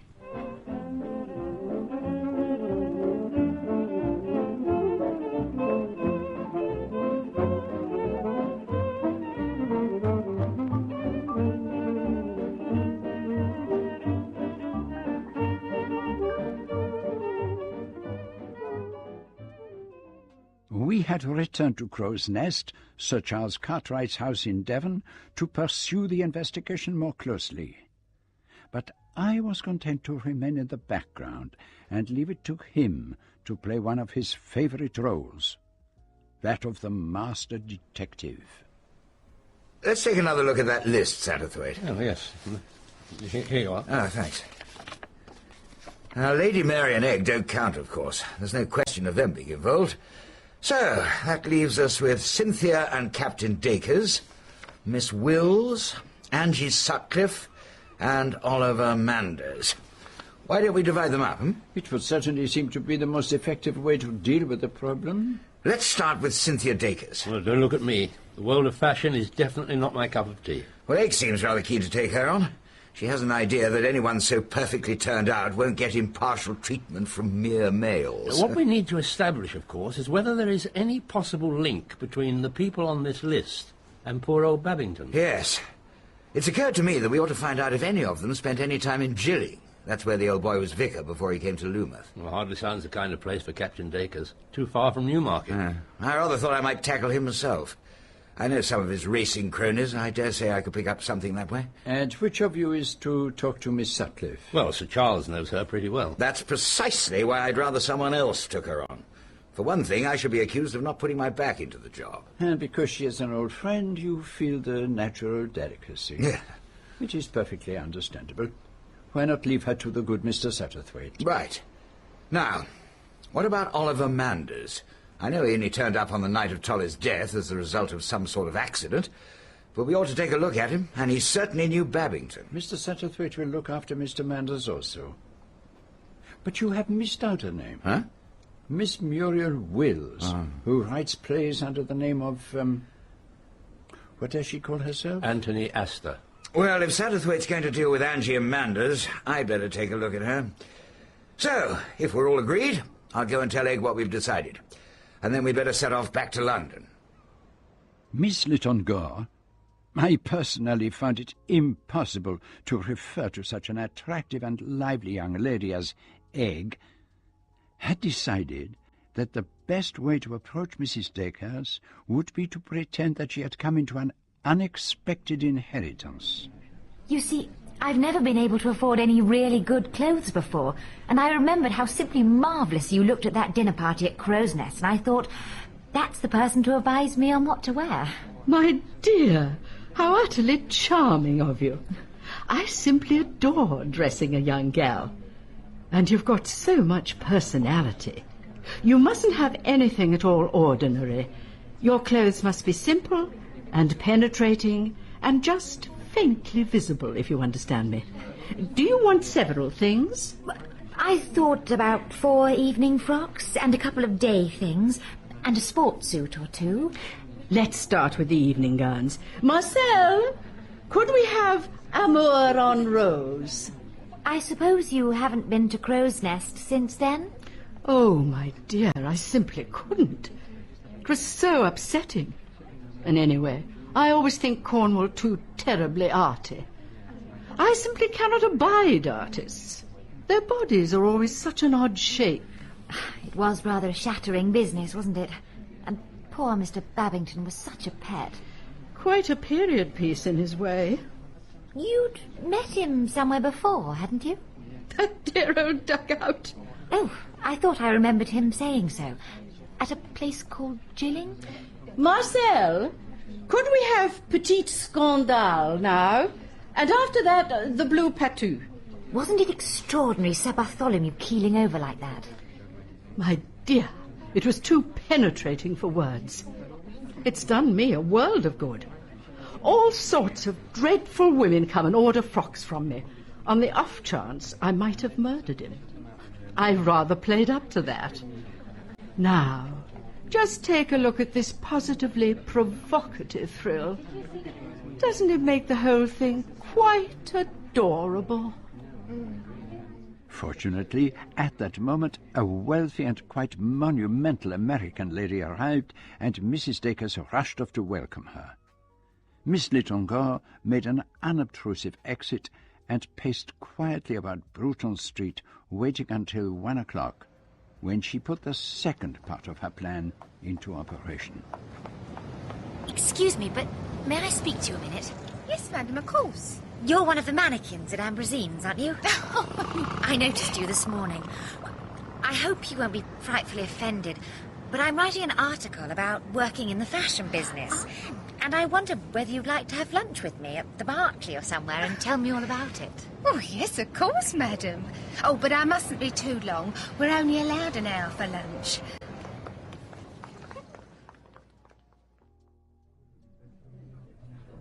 Well, I think that just about covers everything I wanted to ask you. You really have been very helpful. I must admit, I'm rather new to this kind of work. I'm frightfully badly off at the moment. I'm counting on these journalism jobs to keep the wolf from the door. But from the way you were behaving in the showroom, I thought you were... Oh, no, that was just play acting. I haven't got a bean. I expect Mrs. Dacres would be simply furious if she knew. Oh, I should say she would. I got the impression she could be a bit of a tartar. Well, none of us like her, and that's a fact. She's clever, but she's hard as nails. I suppose she makes lots of money. Well, it's not for me to tell tales. Oh, of course not. But if you ask me, the firm's not far off Queer Street. It's my belief that Mrs. Dacres has been borrowing heavily just to keep going, in the hopes that the business will brighten up, and that she's got in really deep. Oh. Honestly, she looks terrible sometimes, though she's still got an eye for the young men. Really? There's been a lot of talk amongst the girls of a fella, very rich, but a bit soft, if you know what I mean. Apparently, Madam has been running him for all he was worth. He might have been able to put things right, but his specialist, or whatever he was, ordered him on a sea voyage. Said he couldn't answer for the consequences if he didn't. They said the specialist was that same chap that got murdered in Yorkshire. Madam was there when it happened, and the girls were having such a laugh, saying she'd done him in because he sent her young man away. Of course, it was just fun. Oh, naturally. I quite understand. But Mrs. Dacres really is my idea of a murderess. So hard and remorseless. Oh, and she's got such a wicked temper. When she lets go, there's not one of us dares go near her. And they say her husband's scared stiff of her, no wonder. Tell me, have you ever heard her speak of anyone called Babington? Or a place in Kent? Gilling? Oh, no, I don't remember anything like that. Oh, but just look at the time, I must be off. Oh. Yeah, thanks for the lunch. Oh, and I shall look out for your article. Although it had been agreed that Sir Charles should talk to Mrs. Dacres' husband, Miss Littengaw's curiosity was by now thoroughly aroused, and she went off to the Dacres' flat in St. John's Wood, where she had the good fortune to encounter the gallant captain getting out of a taxi. Oh, Miss Littengaw! What an unexpected pleasure. Oh. I've just got back from Newbury. Cynthia won't be home for ages. Why don't we go round to the 72 Club and have a life now? How easy the investigation is when one is young and pretty. One does not even have to give an explanation of why one is there. Something rather amusing about a doctor being poisoned, isn't there? Wrong way about. A doctor's a chap who poisons other people. It's odd, isn't it, that whenever we meet, it's at a death. It's damn disturbing. Makes you feel a bit gruey. Fellas popping off all over the place. Makes you wonder if it mightn't be your turn next. But you knew Mr. Babington before, didn't you? At Gilling? Never heard of the place. Never clapped eyes on the Padre before. Funny thing, him popping off just the same way that Strange did. Perhaps he was murdered too. No. Nobody murders parsons. Doctors are different. Yes, I suppose they are. Yes, interfering devils.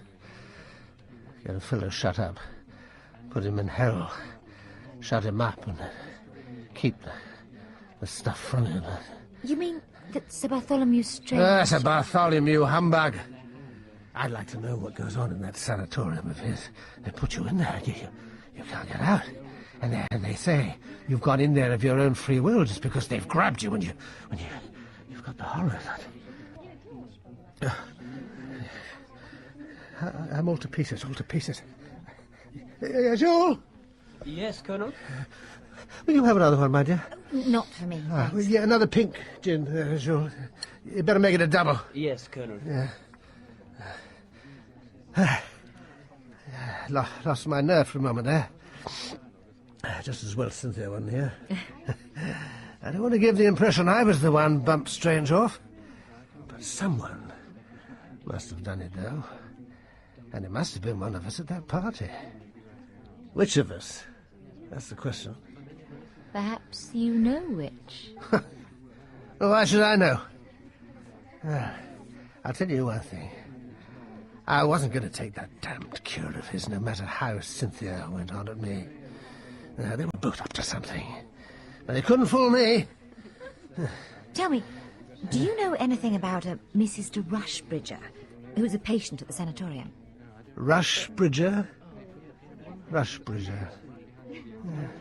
Well, I have an idea that Strange said something about her, but... what was it? Trouble is the old memory. It's beginning to go. I can't get a grip on things. Yeah, I've got enemies. You know, all over the place. Enemies? Oh, spying on me. All the time.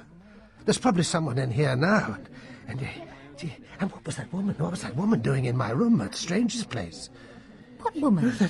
That rabbit-faced woman who writes plays. Muriel Wills. You are, Colonel? Huh? Oh, yeah, thank you, yeah. Oh, that's better. Yeah. Yes, it was the morning after Strange died. I'd just come up from breakfast. I saw her come out of my room and go through the baize door at the end of the landing. Why did she want to go messing about in my room? Or do you think it's true what Cynthia says? What did she say? Well, she said that I was seeing things. Mind you, I won't deny that I do see things now and again when I get the old, you know. But I mean, seeing a woman is different. And I did see her. It's nasty. Sort of eyes she's got. Goes through you. I must be going. Thank you so much for the drink, Captain Dacres. No, don't thank me, my dear. I'm delighted. Absolutely delighted. And while Miss Lytton Gore was stealing out through the smoke-laden 72 Club, the good Mr. Satterthwaite was taking tea with Angela Sutcliffe. Tell me, Mr. Satterthwaite, am I to regard you as a friend or as a sleuth? Have you come here for the sake of my beautiful eyes, as the French say so charmingly? Or are you here just to pump me about the murder? Can you doubt that the first alternative is the right one? I can and do. The only thing I can't make up my mind about is whether it is an insult or a compliment to be considered a potential murderess. On the whole, I think it's a compliment. Tell me one thing. Is there anything in what that girl said? What girl? And what did she say? Oh, don't be so tiresome. The Lytton Gore girl, the one who's so infatuated with Charles. She thinks that nice old clergyman was murdered, too. What do you think? Well, it certainly happened in just the same way, and she's an intelligent girl. Is Charles serious? I expect your views on that subject are likely to be more valuable than mine. How appallingly discreet you are. I know Charles pretty well. He seems to me to display all the signs of wanting to settle down. How dull men are when they start to do that. I've often wondered why Sir Charles has never married. My dear, he never showed any signs of wanting to. He and I were... well, it was very pleasant while it lasted, and we're still the best of friends. I suppose that's why the Lytton Gore child gives me such ferocious looks. I'm not at all sure I'm not just a little jealous of her. Why didn't Charles come and catechize me himself? Too much nice feeling, I suppose. Or does he think me guilty? Do you think I'm a murderess, Mr. Satterthwaite? There would seem to me to be a certain lack of motive. Well, I also happen to like Bartholomew Strange. And because we were friends, I'd rather like to help track down who killed him. I suppose you didn't see or hear anything that might have a bearing on the case? Nothing I haven't already told the police, and that didn't amount to much. What about the butler? I hardly noticed him. Any peculiar behaviour on the part of any of the guests? No, apart from that boy. What was his name? Oliver Manders. He turned up very unexpectedly and seemed terribly nervous. Did Sir Bartholomew seem surprised? He said he thought it was a very odd business. A new method of gate crashing, he called it. Only he said, it's my wall he has crashed, not my gate. I gather he told you something about a secret passage. Yes. He promised to show it to me. But he never had the chance. He didn't happen to mention a patient of his, a Mrs. de Rushbridger. No, never heard of her. Do you know a place called Gilling in Kent? I don't think so. Why? I understood you knew Mr. Babington when he was there. Who's he? The old clergyman who died at Crow's Nest. Oh, that was his name. Who told you I knew him? Someone who ought to know. Did they think I had an affair with him or something? Clergymen do get up to some very naughty things, like that man in the barrel, but there's nothing doing with your Mr. Babington. I'd never seen him before in my life.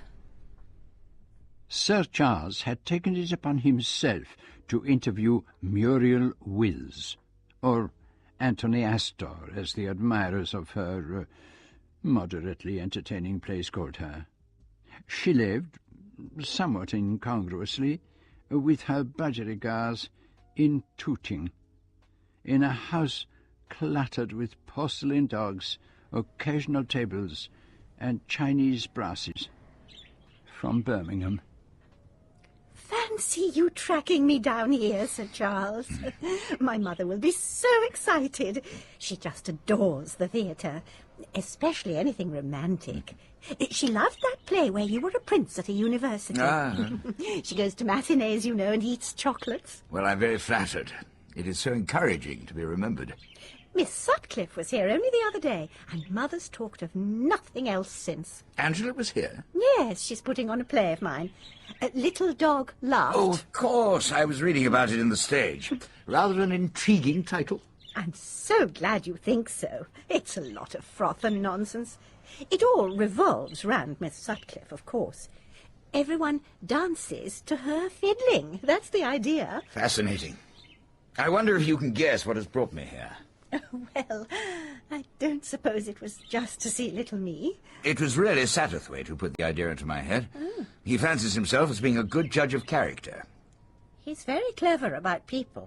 Seems to be rather his hobby. And he's strongly of the opinion that if there were anything worth noticing on the night of Sir Bartholomew's death, you would have noticed it.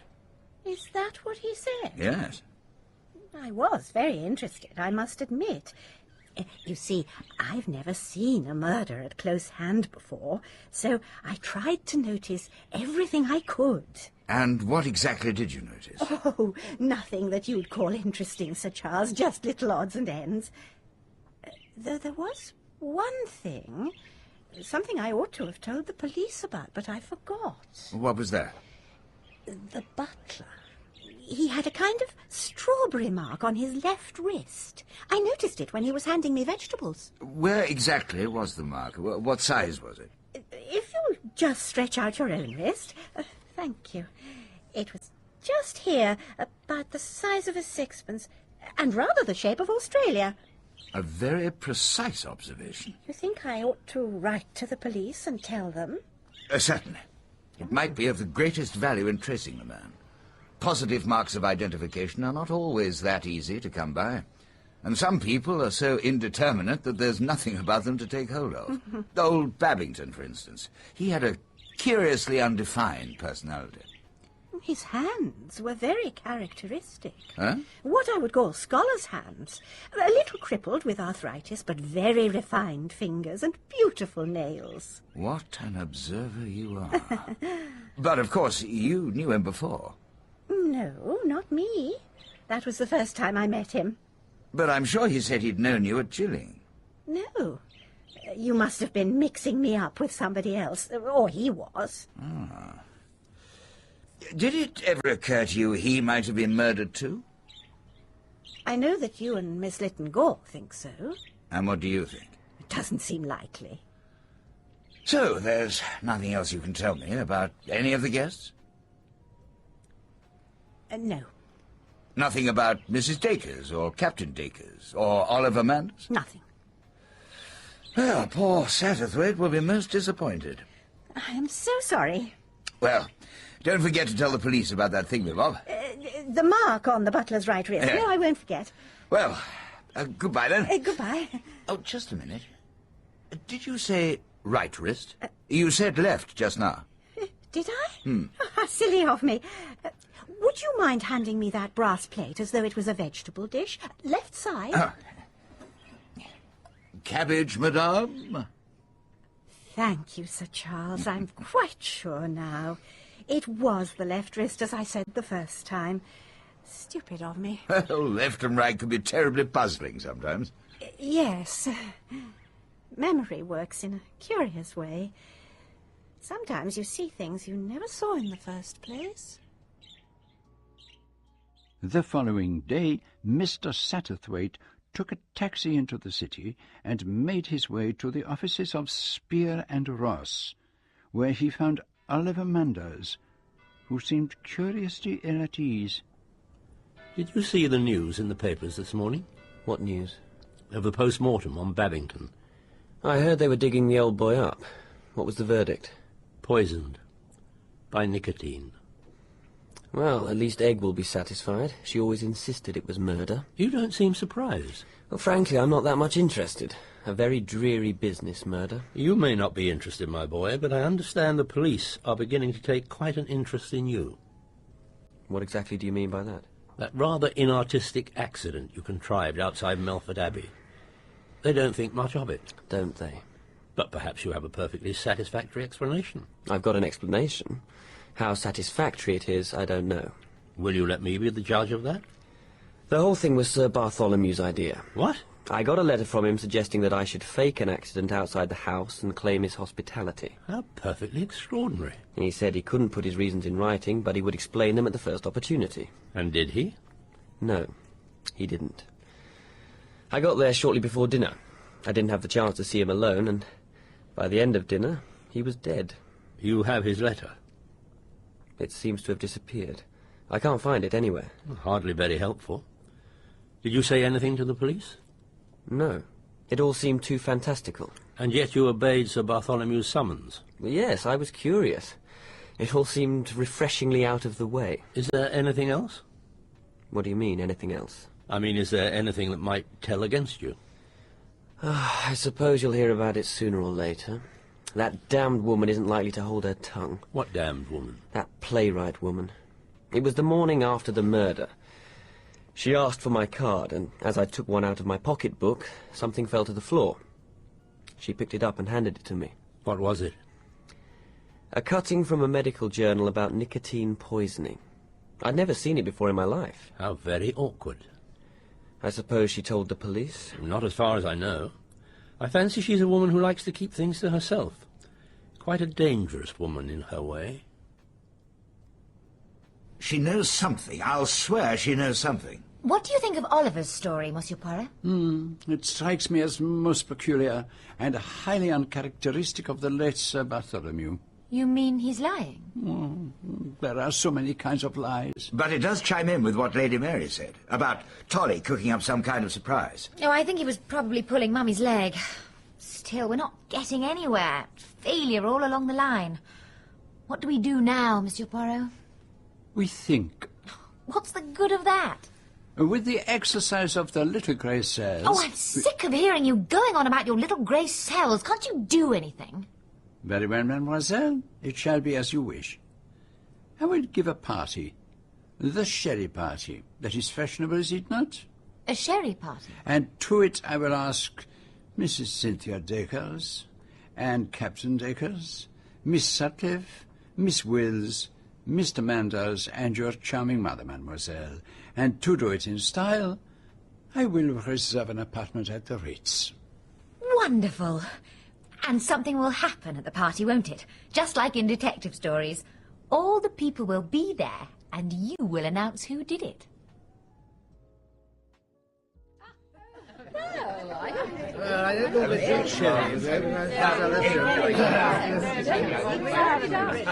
Quite the spider's parlour, Monsieur Poirot. And all your poor little flies have walked in. All gathered together again, eh? Third time lucky, perhaps. Oh, no, Captain. This is a friendly little party. Do not let us talk of murder.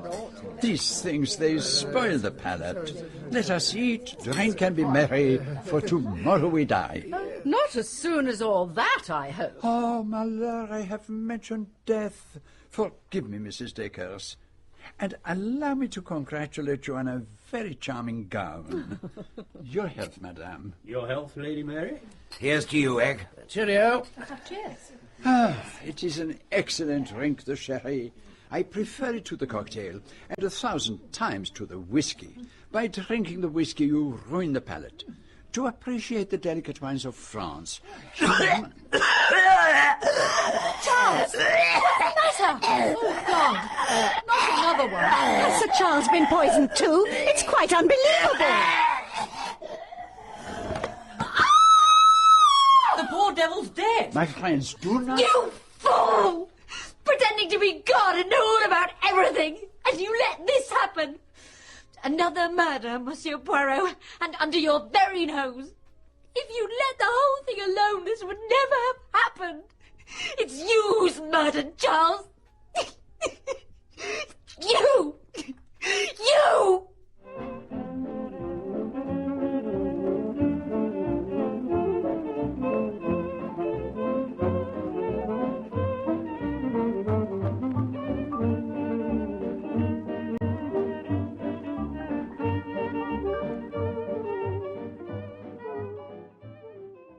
Another murder! And under your very nose, Monsieur Poirot. If you'd let the whole thing alone, this wouldn't have happened.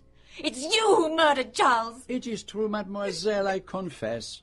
I murdered Sir Charles. But I am a very special kind of murderer. I can kill, and I can restore the dead to life. A magnificent performance, Sir Charles. Perhaps you would now like to take your curtain call. You beast! Mesdames, Messieurs, I demand pardon of you all. This little farce was necessary to prove to you all, and incidentally to prove to myself, a fact which my reason already told me was true. What? In one of the glasses on this tray, I placed a teaspoonful of water. That water represented pure nicotine. These glasses are of the same kind as those used by Sir Bartholomew Strange. Owing to the heavily cut glass, a small quantity of colourless liquid is quite undetectable.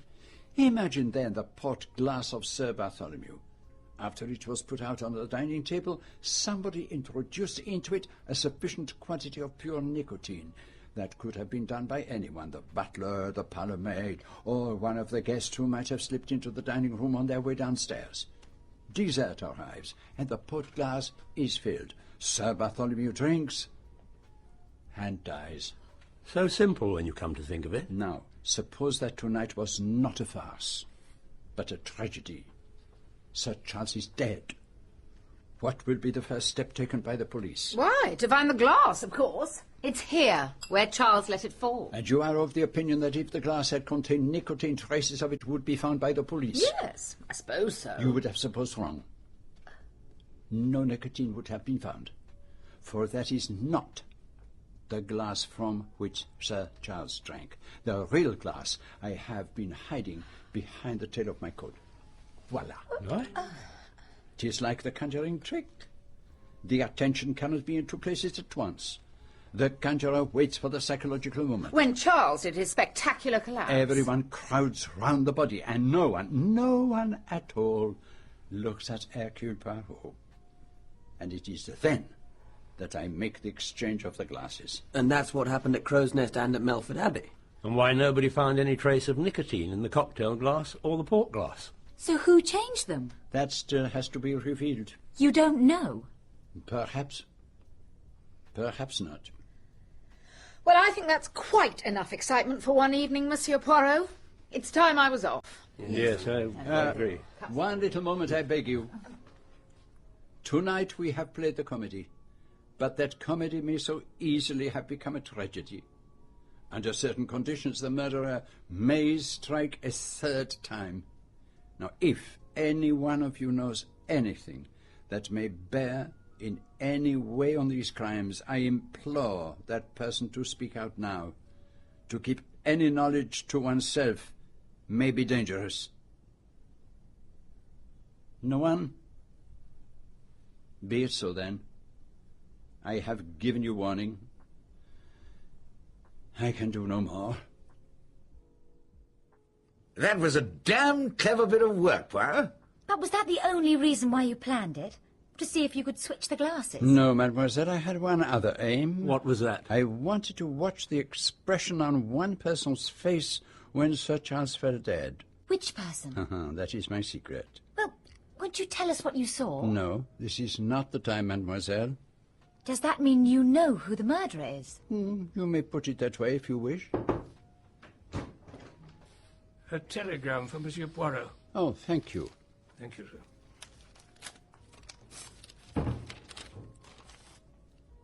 What does it say? See for yourselves. Please come and see me at once. Can give you valuable information about Sir Bartholomew Strange's death. Margaret de Rushbridger.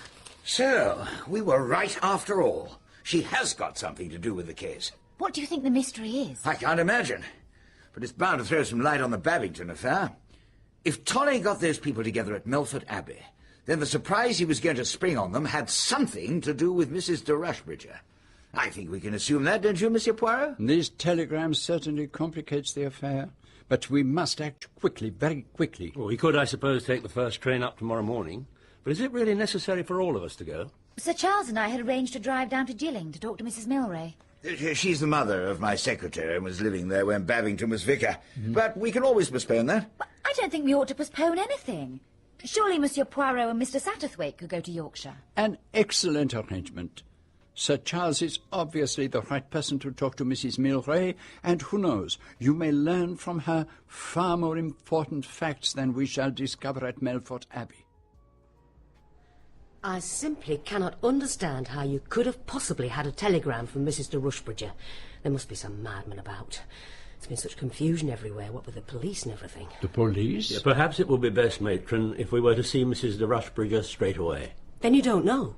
Know what? Mrs. de Rushbridger's dead. Dead? Oh, mon Dieu, I should have seen.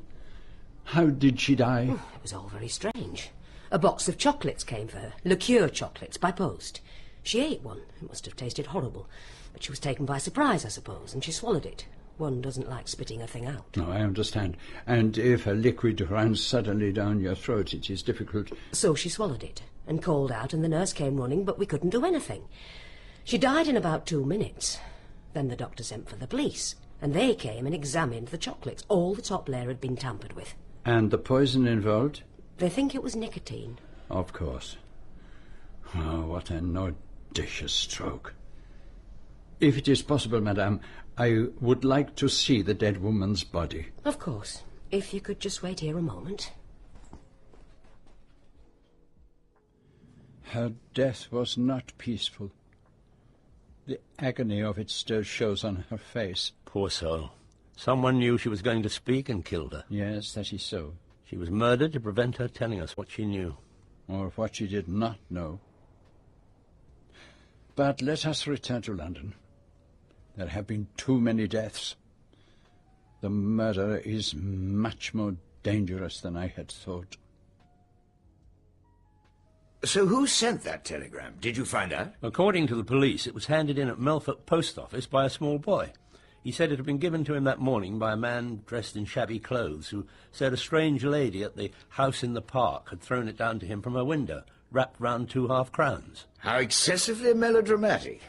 What do you make of it, Poirot? It proves what I have always said. There is nothing to be gained by rushing up and down England. What did you find out from your visit to Gilling? Nothing at all, I'm afraid. Precisely. The truth can only be seen from within. What do you want to do, then? I want to think. I only ask of you 24 hours in which to think. Will thinking tell you what it was that poor woman could have said if she had lived? I believe so. It hardly seems possible. But if you can see through the mystery, it's more than I can. I'm beaten, and I confess it. I've decided to give up playing the great detective. Oh, there's just one thing. I'm rather worried about Miss Wills. What about her? She's gone. Gone where? Well, nobody knows. After I got your telegram about Mrs. de Rushbridger, I started to think things over. I felt convinced that Miss Wills was hiding something, and I thought I'd have a shot at getting it out of her. I drove out to Tooting, but she wasn't there. Her people had received a telegram from her saying she'd gone away for a day or two, and not to worry. And were they worried? Yes, they were. You see, she hadn't taken any luggage with her. I warned her. I warned everyone. Do you remember I said to them, speak now? Do you think that she, too? I have my own ideas. For the moment, I prefer not to discuss them. Then we'll leave you to it. For 24 hours. I must have the absolute concentration.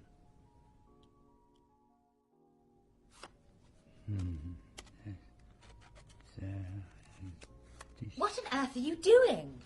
Building card houses? It is not that I have become childish in my dotage. It is an old habit of mine and most stimulating to the mind.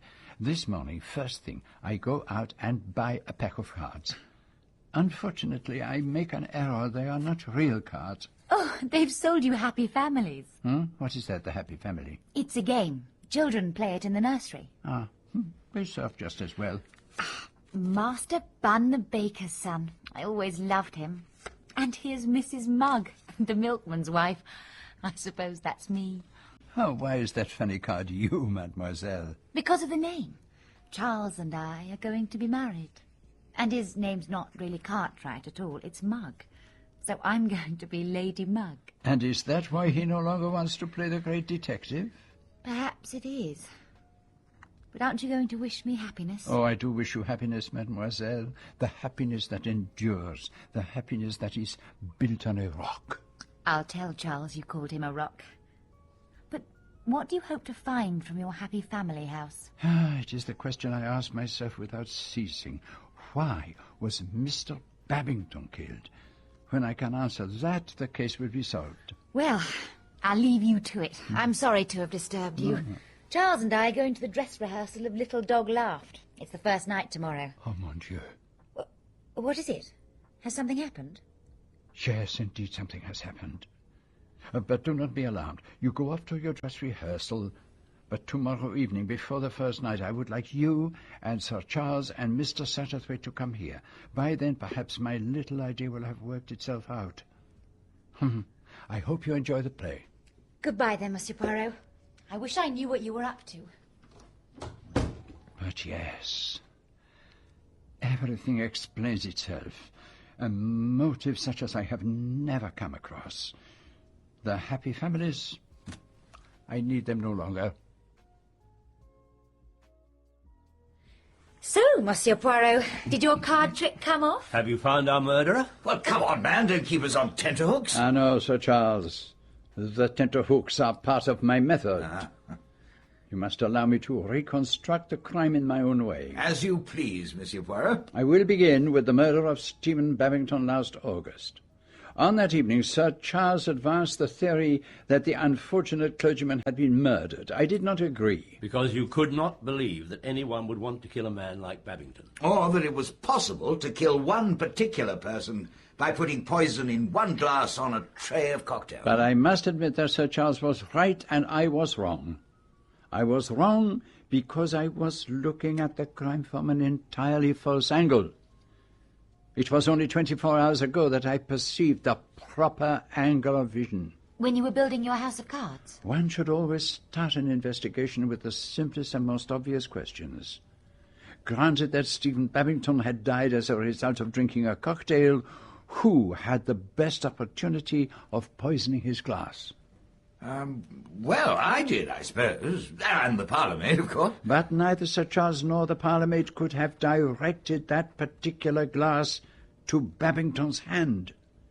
It looked as if chance, and chance alone, had led him to pick it up. And what about the glass that poisoned Sir Bartholomew? I think we can safely say that we have eliminated the main suspect, the butler, Ellis. But there is also the possibility that any one of the guests could have slipped into the dining room and put nicotine into the glass. That's why we drew up the list of the people who'd been at Crow's Nest and at Melford Abbey. And the first 4 names on your list, Captain and Mrs. Dacres, Miss Sutcliffe, and the observant Miss Wills, I discarded immediately. Why? It was impossible that any one of them could have known that they were going to meet Stephen Babington at dinner. The use of nicotine as a poison indicated a carefully thought-out plan, not one that could be put into action on the spur of the moment. But what about young Manders? He would have known that Babington would be at Crow's Nest, and he was at Melford Abbey as well. Yes, Oliver Manders was by far the most likely suspect. And since that is still the case, I asked him to join us here. He has been patiently awaiting his cue. Will you come in, Mr. Manders? Good evening. I rather gather congratulations are in order, Sir Charles. They are indeed. Thank you, Manders. Thank you, Oliver. As I was saying, Mr. Manders drew attention to himself that evening at Crow's Nest. He was tense and on edge, and he had actually quarrelled with or had displayed marked animosity towards Mr. Babington. Yes, I felt sorry about that after the old boy died, but I've got rather a short fuse where clergymen are concerned. And then there were the curious circumstances of his arrival at Melford Abbey on the night Sir Bartholomew was murdered. Yes, but I explained all that to Mr. Satterthwaite. It was the old boy himself who suggested I fake the accident. But you no longer have his letter? No, I must have lost it somewhere. None of this is very convincing, Mr. Manders. Convincing or not, it's the truth. Yes, Mr. Manders, I believe it is. You were the most obvious suspect, but then I began to realize that that was what I was supposed to think. I had been led to believe that the murderer would be someone who had been present both at Crow's Nest and at Melford Abbey, and everything pointed to you. But a really clever criminal would have realized that anyone who had been at both places would be bound to be under suspicion, and therefore would have arranged not to be apparently there. You mean that there was someone present at Melford Abbey who had been at Crow's Nest but was not recognised? That could hardly apply to Miss Milray or to Mrs. Babington. And Sir Charles and I were in the south of France, and even if we had somehow sneaked back into the country, the company at Melford Abbey would have known us instantly. You, perhaps, Mr. Satterthwaite, but Sir Charles is a different matter. He is an actor, accustomed to playing many parts, which led me to reconsider that very mysterious person, Ellis the butler. A man who appears from nowhere a fortnight before the crime and vanishes afterwards with complete success. Why was Ellis so successful? Because Ellis did not really exist. But you're not seriously suggesting that Ellis was Charles? That's ridiculous. The servants would have recognised him. And what about Tolly? I don't mind you indulging your little fancies, Poirot, but you can't tell me I could have fooled my oldest friend. Oh, no, he knew perfectly well who you were. It had been arranged between you. Sir Bartholomew gave it away when he said, "You're a first-class butler, aren't you, Ellis?" I must admit it did seem to be an extraordinary thing to say. But perfectly understandable if Sir Bartholomew was in on the joke, a joke that was intended to deceive the whole house party. Hence Sir Bartholomew's cheerful humour and his remark to Miss Sutcliffe about the surprise he was going to spring on everyone. And after the murder had been accomplished, Ellis left by the secret passage, resumed his own identity, and 2 days later was strolling through the gardens at Monte Carlo, ready to be shocked and surprised by the news of his old friend's death. I really cannot believe a word of this. What about the blackmailing letters we discovered in Ellis's room? They were written by Sir Charles, who then contrived to have you discover them. And just consider the opportunities available to a butler. In valeting the gentlemen, he could fold and press their clothes, and in the process remove certain letters. You mean he took the letter that Sir Bartholomew had written to me? And planted the press cutting which fell so conveniently at Miss Wills's feet. I was beginning to wonder whether she might have planted it herself. Let us now turn to the part played by Miss Wills. She is a curious personality, apparently completely nondescript, but of extraordinary intelligence and perception. She was the only person who occasioned Sir Charles any uneasiness. That is why he was so concerned to tackle her himself. He was fairly reassured by the interview, and distinctly gratified that she had noticed the birthmark he had gone to such pains over. But then came the catastrophe. I do not think that until then it had occurred to her that Ellis was Sir Charles, but she had noticed the hands that held the dishes at dinner, and it did suddenly occur to her that Sir Charles was Ellis. And so she asked him to pretend to hand her a dish of vegetables. But it was not whether the birthmark was on the left or the right wrist that interested her. She wanted a pretext to study his hands. You're making this up. How can you possibly know what happened? Because I've been talking with her, mademoiselle. That is why I advised her to leave her home immediately, so as not to share the same fate as Mrs. de Rushbridger. But how does she fit into all this? I don't understand. Sir Charles was worried. He did not like the expression of satisfied malice he had seen on Miss Wills's face. Attention must be focused elsewhere. On the day of my sherry party, Sir Charles rose very early, went to Yorkshire, and, disguised in shabby clothes, gave a telegram to a boy to send off, and he did one thing more. He dispatched a box of poisoned chocolates to a woman he had never seen and of whom he knew nothing. It was a splendid coup de théâtre. Mrs. de Rushbridger had something of importance to tell us. Mrs. de Rushbridger was killed before she could speak, but I, Hercule Poirot, was not deceived. So that was what you meant when you said she had been killed before she could tell us what she did not know. Mm-hmm. She had nothing to do with the case at all. She was simply a red herring. Precisely, mon ami. But in his seeming triumph, Sir Charles made a stupid, childish error. The telegram was addressed to me, Hercule Poirot, at the Ritz Hotel. But Mrs. de Rushbridger knew nothing at all of my connection with the crime. Childish, as you say. So, I had reached the stage where I knew the identity of the murderer, and I saw, for the first time, that the death of Sir Bartholomew Strange was his overall objective. But what reason could Sir Charles have to kill off his old friend? Could I work out a motive? Monsieur Poirot, don't you think this has gone on long enough? Huh? I know that it is part of your performance to focus everyone's attention on the wrong man, so that they will be all the more astounded when the real criminal is revealed. You have had your fun. You have spun out this absurd story. Now, don't you think it's time you told us who the real murderer is? Alas, I cannot oblige you, Sir Charles. The real murderer has already been revealed.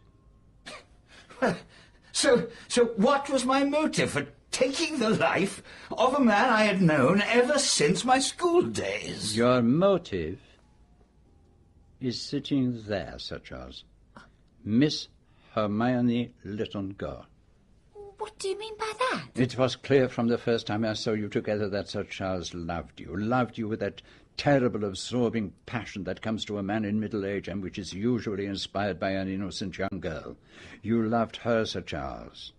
She, it was evident, had the hero worship for you. You had only to speak for her to fall into your arms, but you did not speak. Why? You know damned well why. I thought she was in love with Manders. You did not believe that for a second. You are a man of the world. You knew perfectly well Miss Littleton-Gore's feelings for you. Why then did you not marry her? It could only have been because there was some obstacle. And the obstacle was the fact that you already had a wife. That's absurd. You married when you were very young, before you became known as an actor. But if that's the case, what happened to her? Where is she now? There are two tragedies for which the law gives no relief. The woman you married might be serving a life sentence in some prison, or she might be confined to a lunatic asylum. In neither case could you obtain a divorce. I don't believe any of this. If nobody knew, you might marry Miss Littlegower without telling her the truth. But supposing one person was aware of it, a man you had known since boyhood, Sir Bartholomew Strange. an honourable, upright physician. Oh, he might pity you deeply, he might sympathise with a liaison with an irregular life, but he would not stand by silent and see you enter into a bigamous marriage with an unsuspecting young girl. What about Babington? Did he know about it too? I thought so at first, but I found nothing to support my theory. Then a chance remark from Miss Lytton Gore about going to a dress rehearsal opened my eyes. The poison in the glass picked up by Mr. Babington was intended for any of those present in the room, with 3 exceptions. Yourself, Miss Lytton Gore, to whom you were careful to hand an innocent glass, and Sir Bartholomew, who did not drink cocktails. But that's nonsense. What's the point of it? A very singular point. The murder of Stephen Babington was nothing more nor less than a dress rehearsal. You really have the most extraordinary imagination, Monsieur Poirot. It goes without saying there isn't a syllable of truth in this absurd fandangle.